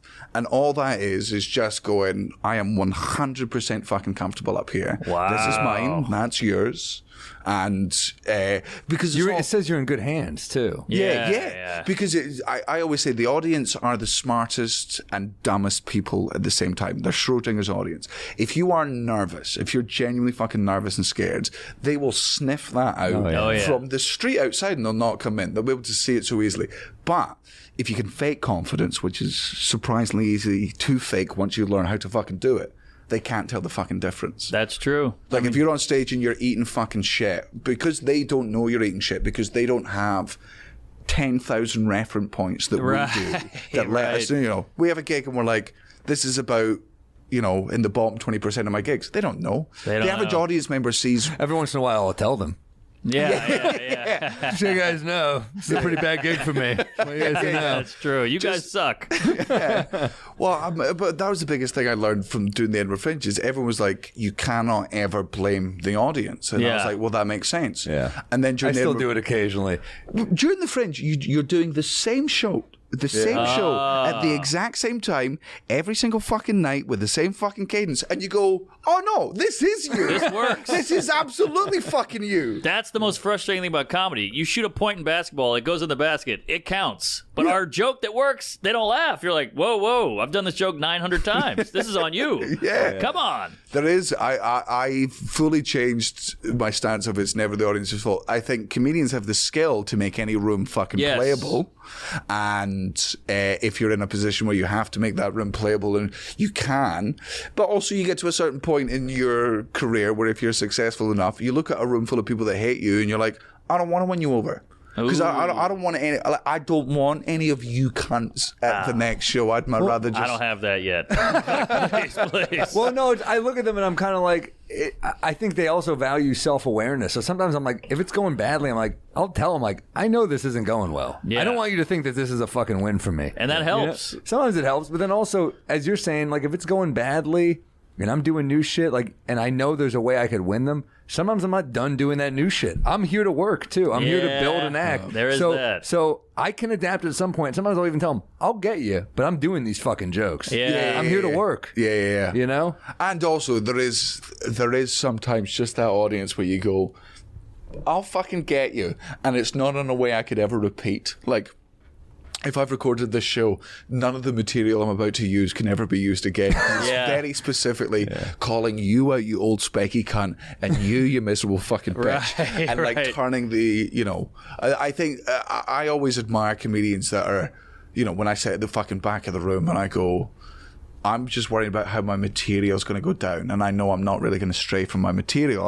I'll change the performance, obviously. I'll cater in that way, but the jokes are going to... But comedians that just go on and be like, you know what, fuck it, play the room you're given, and I'm just going to, be weird and be wonderful and fucking get them back on side, because then you get to follow them with normal stand-up. And you're like, right, now that you all remembered how to laugh, did we all have a slight refresh? Right. Don't you My hate that? fucking mother-in-law, let me tell you. I hate that, though. I had a set last night where I had to do 8 minutes, and then they're like, all right, we trust you. And then I did another 7, and you're like, what? I'm the same guy, but that's the breaks. Too long. Yeah, They don't know you. And there is a humility, I think, the way we all approach stand-up, where if you try to turn over material a lot, you're going to bomb a lot. You have to. And you're just not going to get a big head. Yeah. You can't get a big head if you're writing a bunch of new jokes because you're going to fail too much. Yeah. True. I mean, Louis C.K., we used to say, like, he would go to New York and R.I.P. Yeah, it's the but big dog. he would bomb for 3 months in New York, and you're like, oh, this is the guy? What the hell happened? What's going on? And then 3 months in one day, and you're like, that was brilliant. I don't have that courage. Really? No. You'll cushion it? But he was doing an hour a year. I won't cushion it, but I certainly like. So the way I've done this show that I'm doing now is my son was born in February, and this tour finished in like the last tour finished in like June. But they were spread out enough that I was kind of writing jokes in between. So I did at most 8 or 10 spots over the course of 6 months at the comedy clubs in Edinburgh, just trying like the new thoughts that I had out. And then just went to the Edinburgh Fringe, and the show was a work in progress show, and it was pitched as a work in progress. I didn't give them any fucking artwork to use. It was like the lowest price available. I'm like, people need to know that they're coming to see me just go through fucking notes here. And for the biggest mistake, so, man, I don't get nervous much before I go on stage, even with fucking new stuff. This job is too, if you truly love this job, and I think it's silly to get nervous beforehand unless it's a particularly big gig. I trust myself, I trust my work, and why would I let the greatest thing that I get to do be dampened by some fucking stupid little illogical fucking fear? I've always been able to... Very healthy. Yeah, I've been able to nip in the bud. What if you do badly? And the other part of my brain's like, but statistically, we're good. Right. Yeah. Like, I got the same memories you do, buddy. I know anxiety is powerful, but here's cold, hard fucking logic. We'll be fine. It's the like what you boner said mentality. Well, it's like what you said about Carson, how like that overnight success no longer really exists, so neither does that overnight failure, really. Ooh, that's man. good. I mean, to some degree, with the people in the woke, mob mentality and shit on social media, and both sides. Obviously, not just the woke, but it is harder to get ruined overnight, I think. Yeah. Well, man, cancel culture in comedy. Yeah, we're all doing all right. I don't worry about it. I don't worry about jokes. Did you get cancelled, or did you get a bunch of free publicity that you couldn't afford? Like, the people that were never going to see you are still never going to come and see you. Sure. And now a bunch of people know you say controversial shit, and that's who you want in your audience. Like, it's... And now we get rewarded for saying crazy shit when we said crazy shit before. I'm still the same guy. Anytime any of my friends have been fucking cancelled, I've just been like, first of all, you're just being yelled at online, which, don't get me wrong, is an unpleasant experience. It's very unpleasant. They're hugely unpleasant, and also people take it too far. There's doxing, there's fears, like it's scaremongering. Like, if you dox someone, gross. that is insane. So I'm not saying that aspect of cancel culture doesn't exist. Of course it does. That's fucking horrific. But if we're talking about it from a comedy perspective, if you have a joke that goes out there and it's a joke that you're proud of, that you'll fucking stand by regardless, and a bunch of people hate it, good. Those are people that were never going to come and see. Those aren't your audience members. Oh, when people hit unfollow, I'm like, okay. Yeah, really? Goodbye. When they write like, you just lost a fan, I'm like, you weren't a fan. Yeah. If that's all it took. I had a fringe where one year, basically, I'd gone from being like sort of cheeky, chappy, young teenage comedian, like, oh, aren't mums weird? And, underage drinking, blah, blah, blah. And then I did a show which was basically God's not real, drugs are class, and fuck everyone that's not me. Yeah. And every day during that fucking fringe, I would watch minimum, and I've got the ticket sales to prove it, minimum 15 people a day walking out of that show, because they'd all seen me do TV in the UK, but it was all pre-Watershed TV, so it was all very clean, no swearing, and nowhere near to the degree that Regan does any of it. And every day I watched 15 people leaving, and there was that constant temptation in my head of the comedian to be like going, I could win them back, I could win those people over, yes, I could do jokes that got them to come back in the room, but I'm not going to, because the people that are staying, like you've got our art isn't for everyone, and that's the fun of it, right? Which is this art? Do you think? 100%. I think so. Really? Absolutely. Not. I don't think it's. If we take art as a spectrum, and I know how the right hates spectrums, but if autism is a spectrum and success is a spectrum and all this stuff. On the spectrum of art, I don't think we're necessarily up there with musicians and actors, despite the fact that some of the best actors in the world happen to be comedians. By the Robin Williams was particularly fucking good. Bill Burr's becoming a surprisingly good actor. Can't do what we do. They fucking cannot, and musicians cannot do what we do because Madonna bombed at fucking Jimmy fucking Fallon. Yeah, I opened for her. I once. think what we do is, I'll defend it. I think it's absolutely a fucking art. I don't, but it's not a high end art. Very low end. Yeah. But that's what's great about it. Yeah. The low end is good. But that's why I find it so funny because occasionally you do get comedy snobs, and you're like, man, you've got to understand all of this entire sense of humor comes from lower class. Humor itself comes from people at the bottom trying to make anything good out of that situation, and sometimes the only thing you can make out of that bottom situation is laughter. People at the top living in fucking castles don't need to make each other laugh. I heard Prince Andrew was funny. But no, you're right. Look, I mean, all the minorities, the oppression, they're all the funniest. Man, some of the greatest jokes in the fucking world must have been told in Auschwitz. Oh, realistically, my God. They must. Some of the we'll never know Jews them. are pretty cool.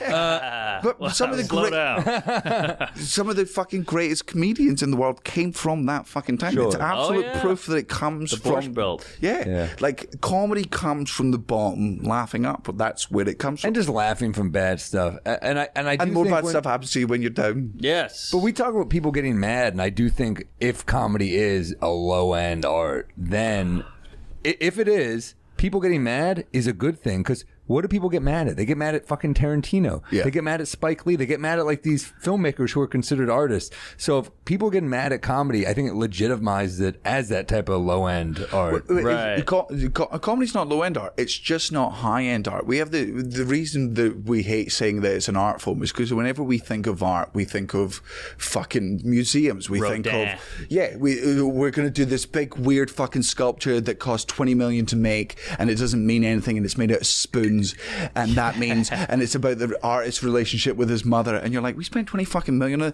that. That's upper class fucking art. But when you look at lower class art, which is jazz, can be done by fucking anyone. Not anyone. Obviously, you've got to have access to musical instruments, but original jazz didn't come from that.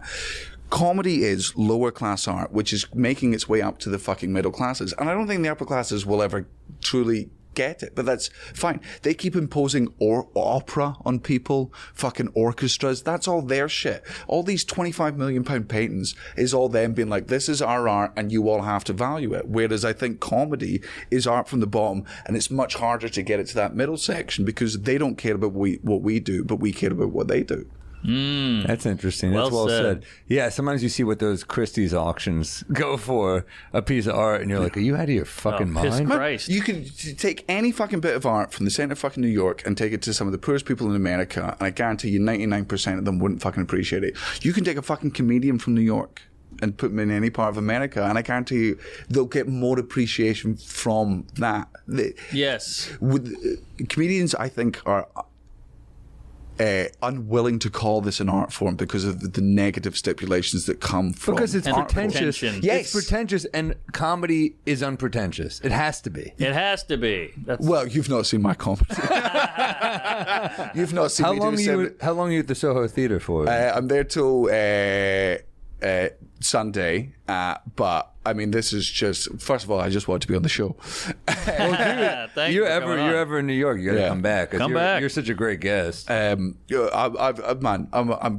touring America with this show eventually. I've got 3 specials coming out later this year, just on my website. 3? Yeah. So I had, when Netflix gave me the Dark and Jigsaw specials, I already had, like, the way the UK comedy scene works is you write a new hour every year, because that's how the Fringe is every August. So you write a show for August, you tour it until December, you bin that show, and then you spend January to July writing a new one to then take to the Fringe again. And that's the class. That's how high school works in the UK. So, I mean, now I don't do it in that way, but do you feel like that's too quickly ever? Oh, at the start, yes. If you ask anyone about my first, second, or third Fringe show, they were probably utterly fucking diabolical and shit, and was way too long for a comedian of my experience to be on stage doing what was, let's be honest, 30 minutes material stretched out to 60 minutes with other stories that didn't fucking make sense. But it did absolutely give me the work ethic of turn it fucking over every year. Now, I'm not doing it every year now. Now I'll do a new show every 2 years. But I would not be able to do it had it not been from, you know, the first 10 years of my career was 10 brand new shows every single year. Wow. Do you ever feel like at that 9-month, 10-month mark, you're like, I got to really pull some shit together here? Man, I'll be dead honest about all my work. There's some shows that I think fall well short of other ones, but That's also natural. Yeah, but I've also learned, again, because this is an art form, we do not get to choose how audiences consume our art and how they take it. So there's shows that I've done that I hate that are the most popular ones amongst my fans. Isn't that interesting? Yeah, and it's really interesting. Like, I'll come off stage and be like, I fucking hate that, and there'll be people saying, I'm trying really hard now to basically not ever let my audience know how I feel about any show, because my perception of it is so far removed from what theirs is. Yeah, why do you think there's that discrepancy? Why do you think? Because it's still imposter syndrome on my part. Like, you know, I love the fact that I get to gig in America, and I love the fact that I'm, you know, invited on shit with you guys to do shows like this. And, you know, the Comedy Cellar are always so nice to me whenever I go down there. How have I never seen you there? Because I don't jump up. Yeah. Oh, really? No, because for me, and this is all me issues. It's not anyone at the Cellar's ever made me feel. I kind of like the staff have taken me on fucking nights out there. They've like there was a party that they made me come to and get fucking drunk. I love the Cellar. I love every part of it. Every time I've played those rooms, it's been, you know, again, you gotta understand, Scottish comedian who grew up as a teenager watching people play clubs like this to actually play that's fucking. But it's just when I feel like a foreign fucking exchange student. Of course. Like, who's just put into this fucking school, and it's a new pecking order. Like, you know, in the UK, I'm not really on the scene anymore because I just tour, and then I come to the States, and I didn't have to start again here thanks to Conan and stuff. I was able to sort of get in with the clubs here, but then getting straight into the fucking clubs here, I absolutely felt like, oh fuck, I've skipped the queue, and people have been like, who's the fucking Scottish cunt? Right, he's just international. Yeah, was it weird because, you know, in the UK you were probably moving tickets, and here was it weird to be like, oh, I'm not selling as many tickets? Was that a weird transition? So because now you are, obviously, but at that time. Well, I mean, when I was doing America for the fucking first time, man, I couldn't. The good thing was, especially Comedy Works in Denver, they were all sold out because the Comedy Works has such a good reputation that people will just come down to see what's ever on there. So there was a bit where I wasn't shifting tickets to certain places, but I never perceived it that way. I always took it as, man, I'm in America and 30 people in Indianapolis have turned up to see me live. Like, that's a fucking achievement. You know, it's not how I want to play the room, but I can't punish the 30 people in the room who made the fucking time to come out there. But you know, the New York scene, to me, is the most respected and therefore the most fucking intimidating one.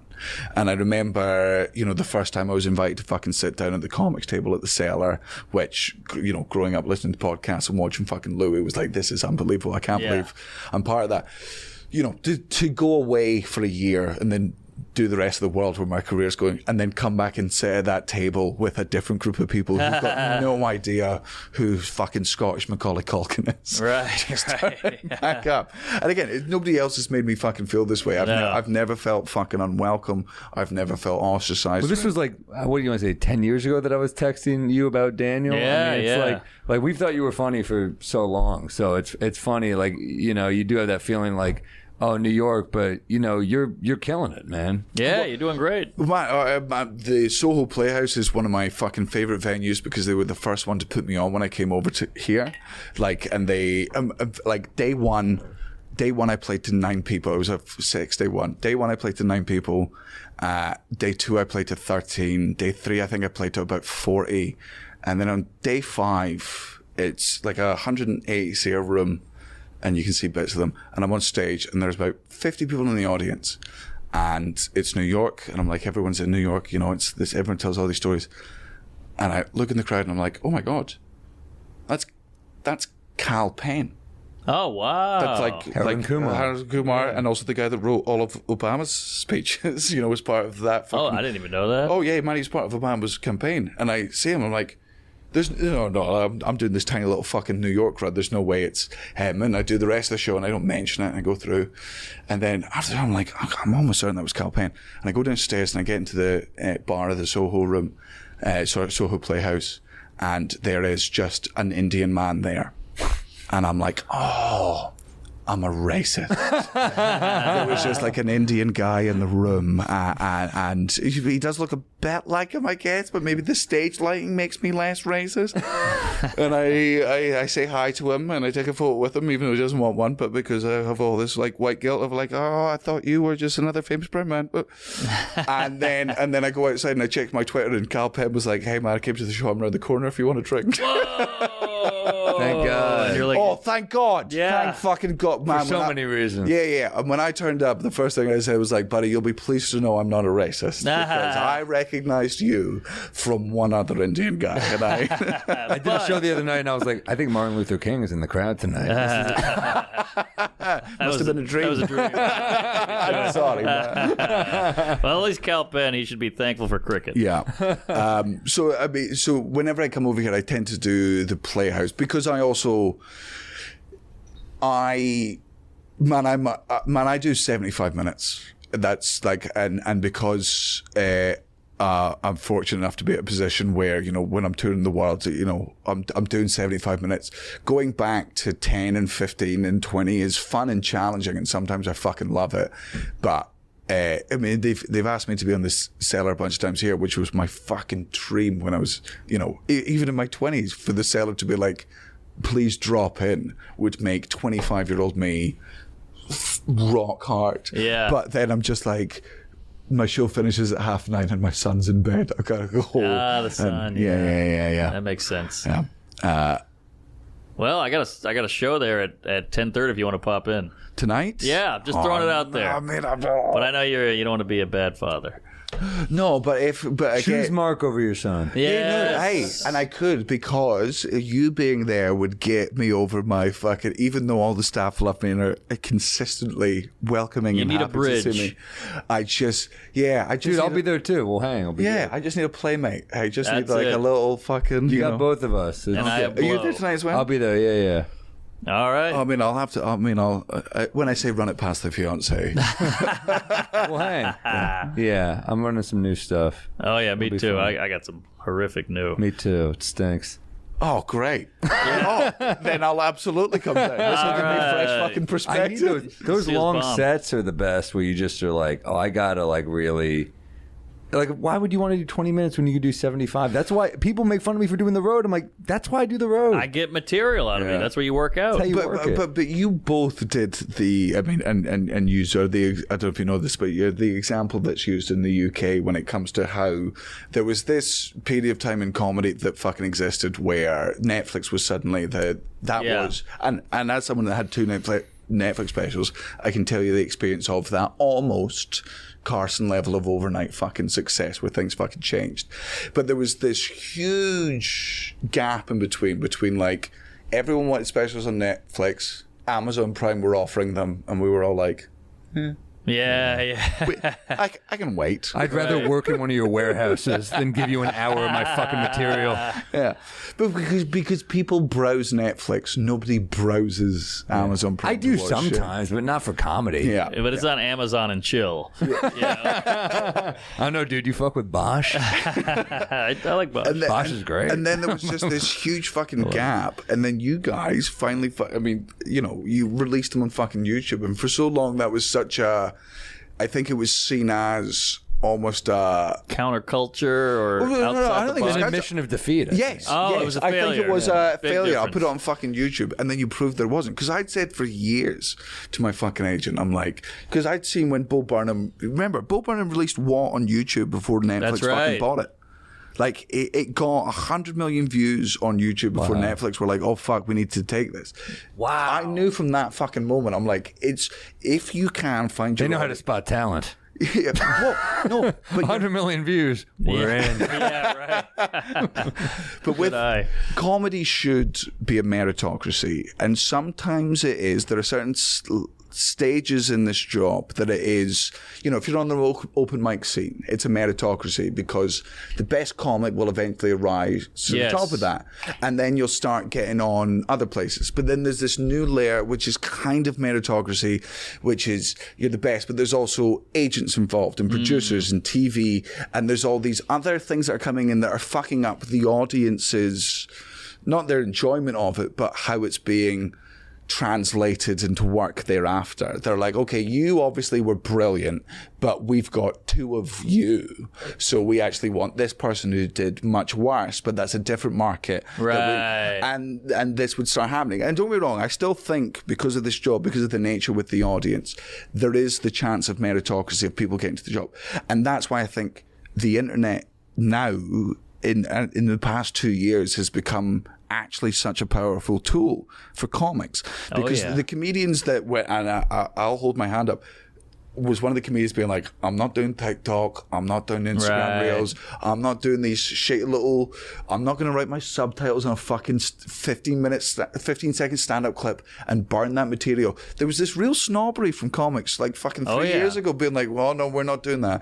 And then certain people fucking did, and it fucking blew up because, of course, you were giving your material in the best possible format just out there to the world. And you know what? Let's say at best 50% didn't fucking like it, but the 50% that did came in and went, we want more, because that is how capitalism works. You got to stop playing to the back of the snobby room comics and start playing to the people that are buying tickets to see you. We just want to sell tickets. Yeah.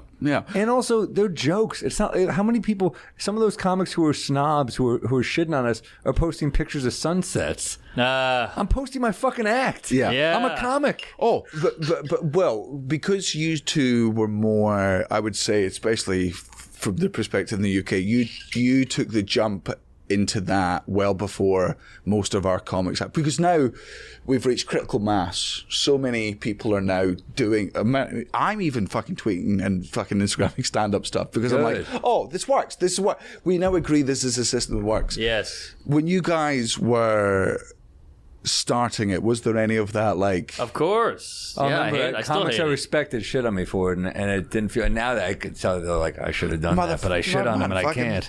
You turned a YouTube special into a Netflix special. That's right. You're the first person to do it from the opposite fucking direction. Well, I don't know if I'm the first. There's other people, but like, I went a weird route where I did 2 Comedy Central specials, then YouTube. Then another YouTube, and then and now Netflix. So it's weird to go starting with the industry love, but it's Comedy Central, so it doesn't do shit for you because no one fucking watches TV at 11 p.m. on Friday. So I have to bill a special. Come on. And then YouTube. So then back to like the industry and industry side that actually helps with Netflix. Yeah, you got to make it your own. So it's weird way. to go like that kind of, but right. But whatever works. You won in the end. YouTube is now becoming oversaturated because so many comics are doing it. Like, I swear to God, we get hit up every week from a comic like, I've got a special coming out. And we're like, there's a special every fucking week now. Well, more than every week, because there's more than 50 comics. Oh, yeah. But the market has to be is you put your stuff out on whatever the socials are, whether it's fucking Twitter, TikTok, and Instagram, and you put out your content, whether that's a 15-second clip of stand-up, or if you can't get 2 minutes out, what you're doing is you're just sowing seeds. You're going, here's what I do. And obviously you get some people that are like, we hate that, we don't want that shit. And you're like, all right, well, fuck off. But people who like it will then come in, and I think that's what TV ignored for so very fucking long, is the fact that if people really like something, if they really find something that resonates with their fucking heart, they will go out of their way to fucking consume it. Like, I had one of my Netflix specials, for whatever fucking reason, I'd never expected this, went cult. Like, it's a show that broke people up. Right, I remember this. Yeah, it was never the intention. It was just a show about toxic relationships and about me getting out of this relationship. And it was sort of like a real rally against people in fake relationships. Man, one of the 13 shows I've done in my career, for whatever fucking reason, this hit a part of How many the couples did you zeitgeist. break up? At the moment, well, I can't even. Couples were at 500,000, and divorces I'm at 550. I'm still mad at you. I loved her. But you're right. You never know. Like Bill Burr said, he walked off stage after that Philly rant, and he was like, "Well, there goes my career. I just fucked my career up." And then look at that. It's one of the most badass moments, just because like it was insane that Bill even had to deal with that. But the fact that he just didn't bend, you're like, he's just. Yeah. I mean, the most quotable fucking bit, and I've done it when bombing just to make the comedians of the room at the back of the room laugh, is you just go 7 minutes. Like if your gig's ever going badly, Right. you're like 4 more minutes. He goes 1 minute in the period. He just keeps going. He goes hockey terms. I mean, yeah, Bill just. I mean, that was like the moment where I was like, I already thought he was a great comic. I was already a big fan, but yeah, the fact that he just didn't bend. Oh man, that was when I watched level of stand up that I was like, all right, I'm never gonna reach that. I'll never have the courage, and I'll never have the brazenness. Yeah. And also because he was able to do it because I think because he did have such a love of Philly itself. Right. Out with that audience, you know, he was able to just, you know. But they just booed you for no reason. They were animals. Yeah. I mean, they booed Dom Herrera off stage. Dom is a fucking amazing comic. Great comic. Dom's been an amazing comic for almost 40 years. Yeah, that's why Bill was pissed. He was like, "You gonna boo this guy? Fuck you." Dom's Oh, is got that one of what my, fucking set they it off? booed Yeah. Dom off stage. Dom's got one of my favorite bits. You ever heard his bit where when comics will go, "True story," he goes, "Who cares? Say something funny." like anyone's anyone's after a show. It's like, man, that Dom Herrera stunk, but boy, did he have integrity. That's a great Dom Herrera bit. Great joke. He's great. Yeah, but you never know. I did a million of these late nights. Nothing. They don't sell tickets, you know. But then I did a morning show with some lady, and I was drunk or hungover, and that popped. Yeah, You but your never know. clips from those shows sell tickets. Clips from the show. I'm not saying they were They worthless. look professional. They look. Yeah. Yeah, of course. Look, as we said, there's no more Carson. No, it's the internet. But I think when there was no more Carson, comedians sort of trusted it to be left up to Hollywood or in the UK, the fucking BBC, to make these careers. And there's just been this time when we just sort of trusted executives and producers to pick us out of the tree and decide that we want to go.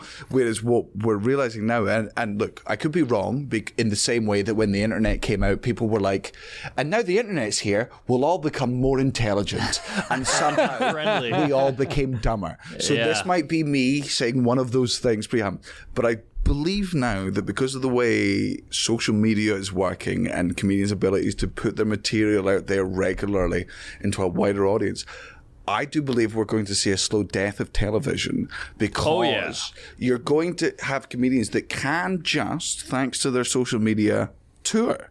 Because people will eventually find them. Because there's this algorithm that another company created that certain people will be watching certain bits of material, and then they'll be introduced to your stuff or my stuff or your stuff, and then they're suddenly in our algorithm and they watch our stuff, and without watching television and without ever going to see stand-up comedy live, they're now introduced to us as a person, and they'll buy tickets to a show. And people that work in television will go, oh, wait, hold on, you're selling out 3,000 seats every day, yet you don't have a television on the BBC. And you're like, yeah, this is because you don't know what's going on anymore. Yes, They're almost middlemen.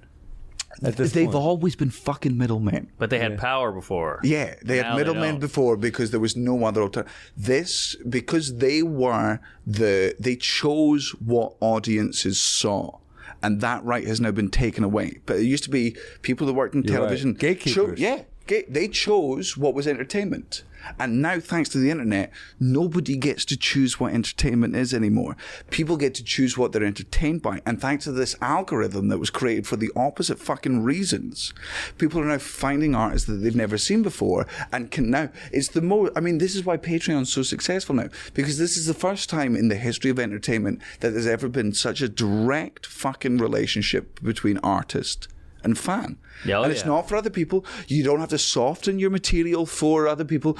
You know, you don't need to weaken what you're doing to appeal to the fucking masses. You can offer them the opposite of that, which is what the audience want, which is more you. Yeah. I like you. right? I think you're great. Whatever this is, I fucking subscribe. And it takes a while to become used to that. Like, I still blows my mind that I have fans. But when you realize you have fans, man, they love you. It's like, you know, you just have to look at it in the same way that you look at musicians. I love this, and I'll listen to everything they produce. There are people that feel that way about comedy. Which there are is people crazy. there are people that feel that way about paper mache. Yeah, sure. Welcome to the fucking weirdness of the world. Yeah, I mean, furries. Yeah. You know? No. They do all have to be killed. On air, every furry, like, I'm not here to fucking kink shame, but if you're a furry, there's... Die. Yeah, die. Eventually, the There's static something- electricity will get them. There is something about, you know, these gatekeepers. I get emails from my agents now. They're like, this company wants a general meeting, and I'm like, I'm good. Yeah, what a great feeling. This company, they produce Penis Island. Can you meet with them on Zoom for 60 minutes? I'll be all right. You know what? I'm going to go to the fucking coffee I shop. auditioned for that. Penis Island, I didn't big get show. it. No audition for the island. They wanted me to be the penis. Right. Yeah. Epstein's Island. Sorry, different audition. Yeah, it's true, but that's freedom. That's nice. That's the nice thing about having fans. Yeah. You know, you got your own people, you got your own army, and then eventually they want you. Yeah, they want your people. And that's when it's just easier. That's when you just make the show you want without concessions and all that man, shit. Here. That's why I don't do any circuits as much. Man, I'd fucking love to, you know, spend 2 weeks here doing all the fucking clubs every night.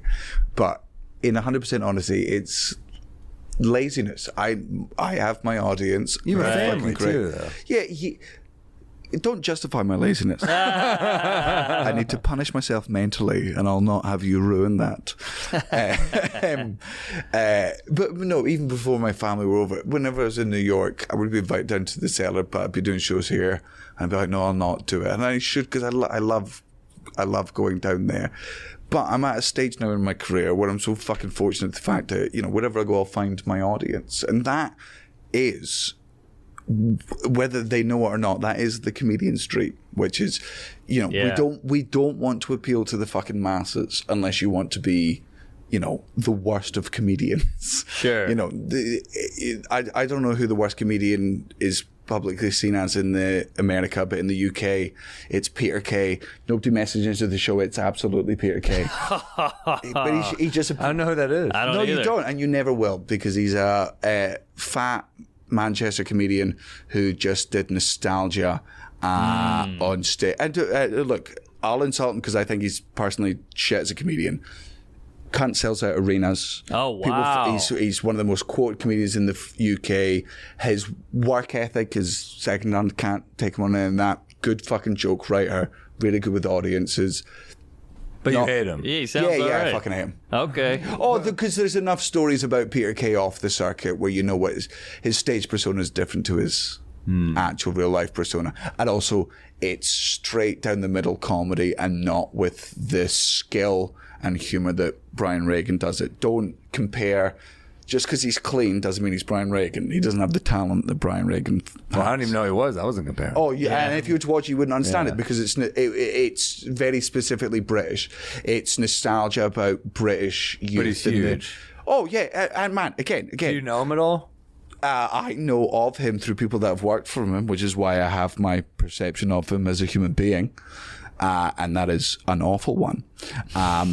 But I love the fucking shots fired. I know, on this honesty. episode. I'm into it. oh, who's going to touch me at this point? Well, we got Russell Brand on after you. So that'll be fun. Oh, there was a joke I could have done there, but it would have been cut out immediately. We don't cut. Yeah. Oh, you would have. Oh, really? Mm-hmm. Oh, boy. All right. There's no more cutting in the city now that Dear Evan Hansen's closing. So So I got we stay around America. We do Canada, maybe England, maybe Ireland. What's a crazy country or city that loves comedy that we don't know about, like out there overseas? I don't know if you did that intentionally, but you genuinely listed every other country apart from Scotland there. Oh yeah, well, I put that all in there. I got to go there. Do I have to go to Scotland? Performed there once. It was wild. Yeah. You should go to the Fringe, but not do an hour there. Okay. Because the hour, especially with you would do a good hour. I think you'd do an exceptional hour, but I think you would not enjoy it because it wouldn't be like doing an hour at a comedy club.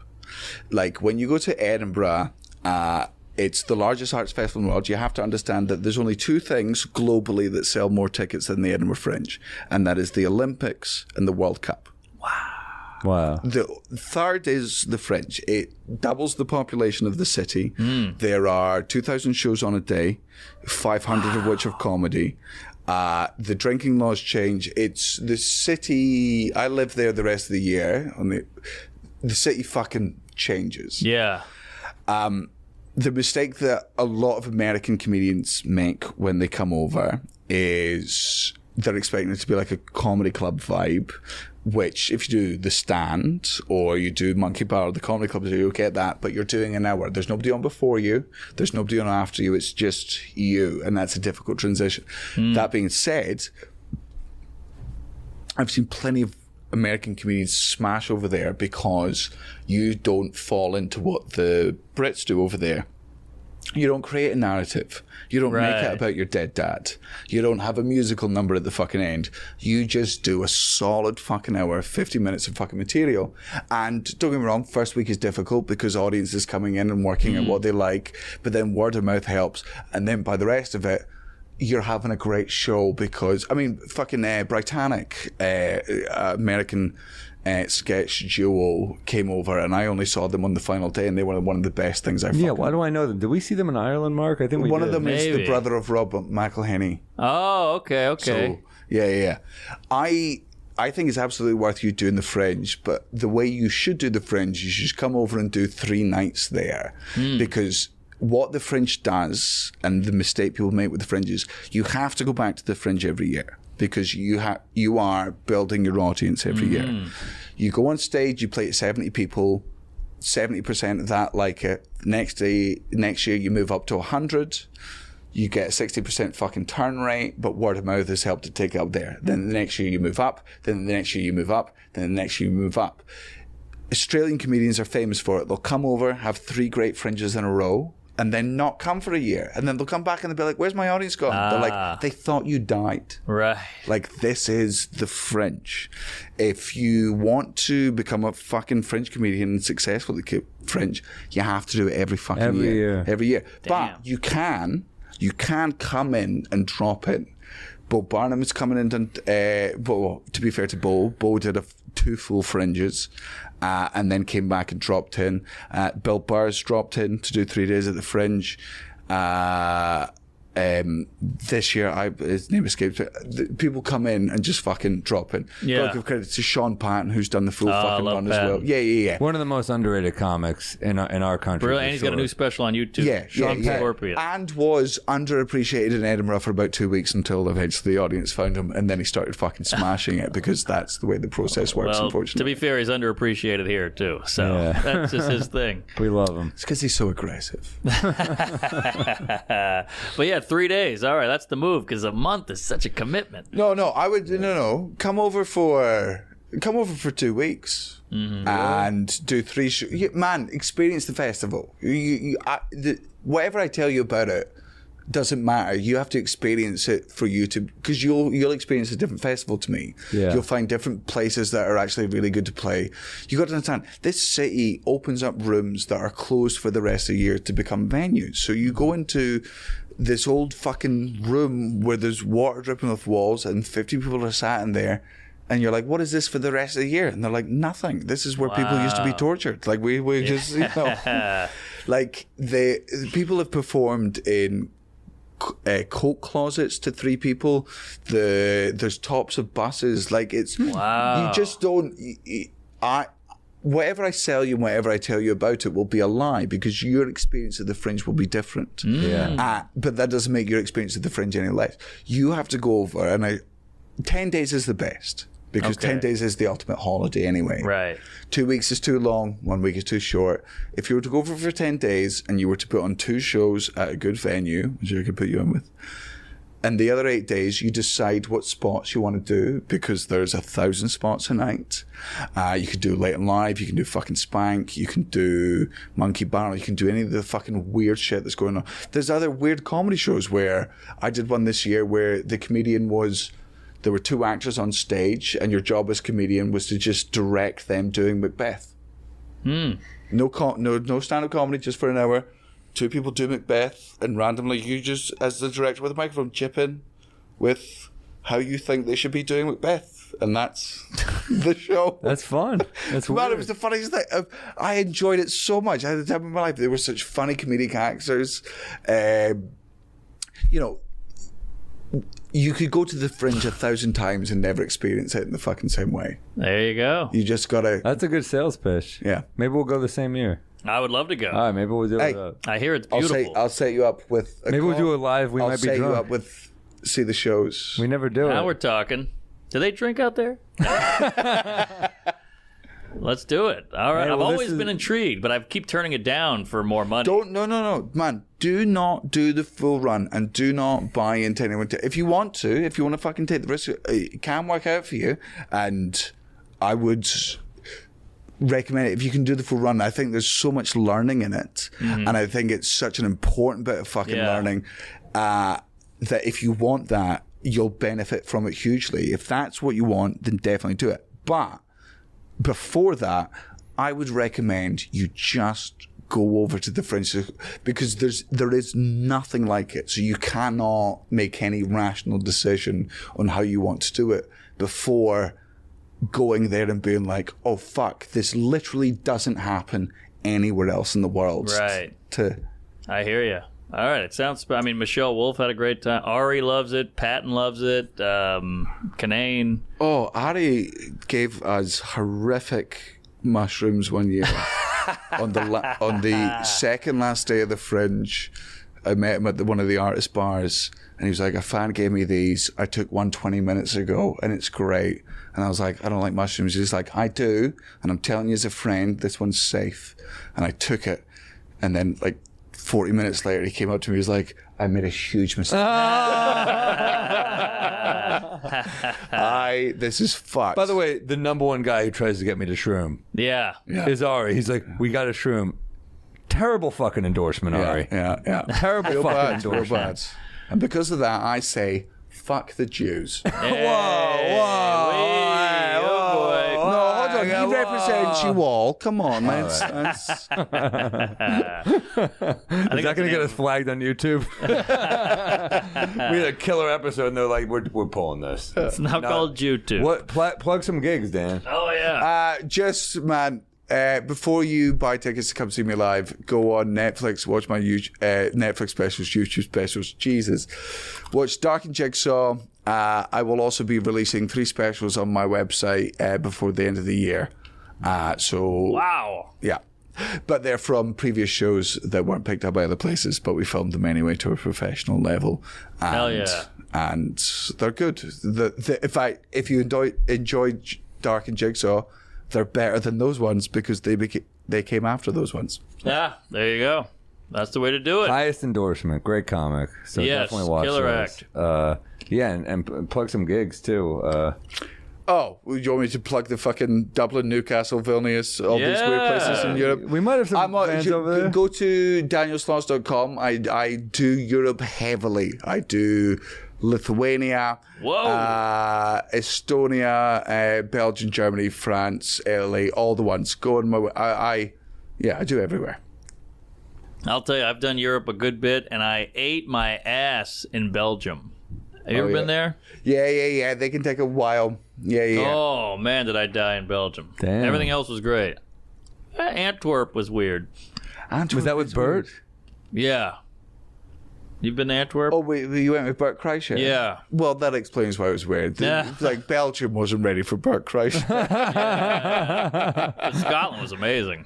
Yeah. What did you do in Scotland? We did Glasgow, some kind of warehousey looking place. Oh, the garage. Hey, the garage. Yeah. The garage is It was wild. fucking Glasgow history, man. Yeah, great time. I got Lexington, Kentucky. I don't know. Did we do Phoenix already? Lexington, New Brunswick, OKC, Springfield, Missouri, Fort Wayne, Indiana. Happy Thanksgiving to me.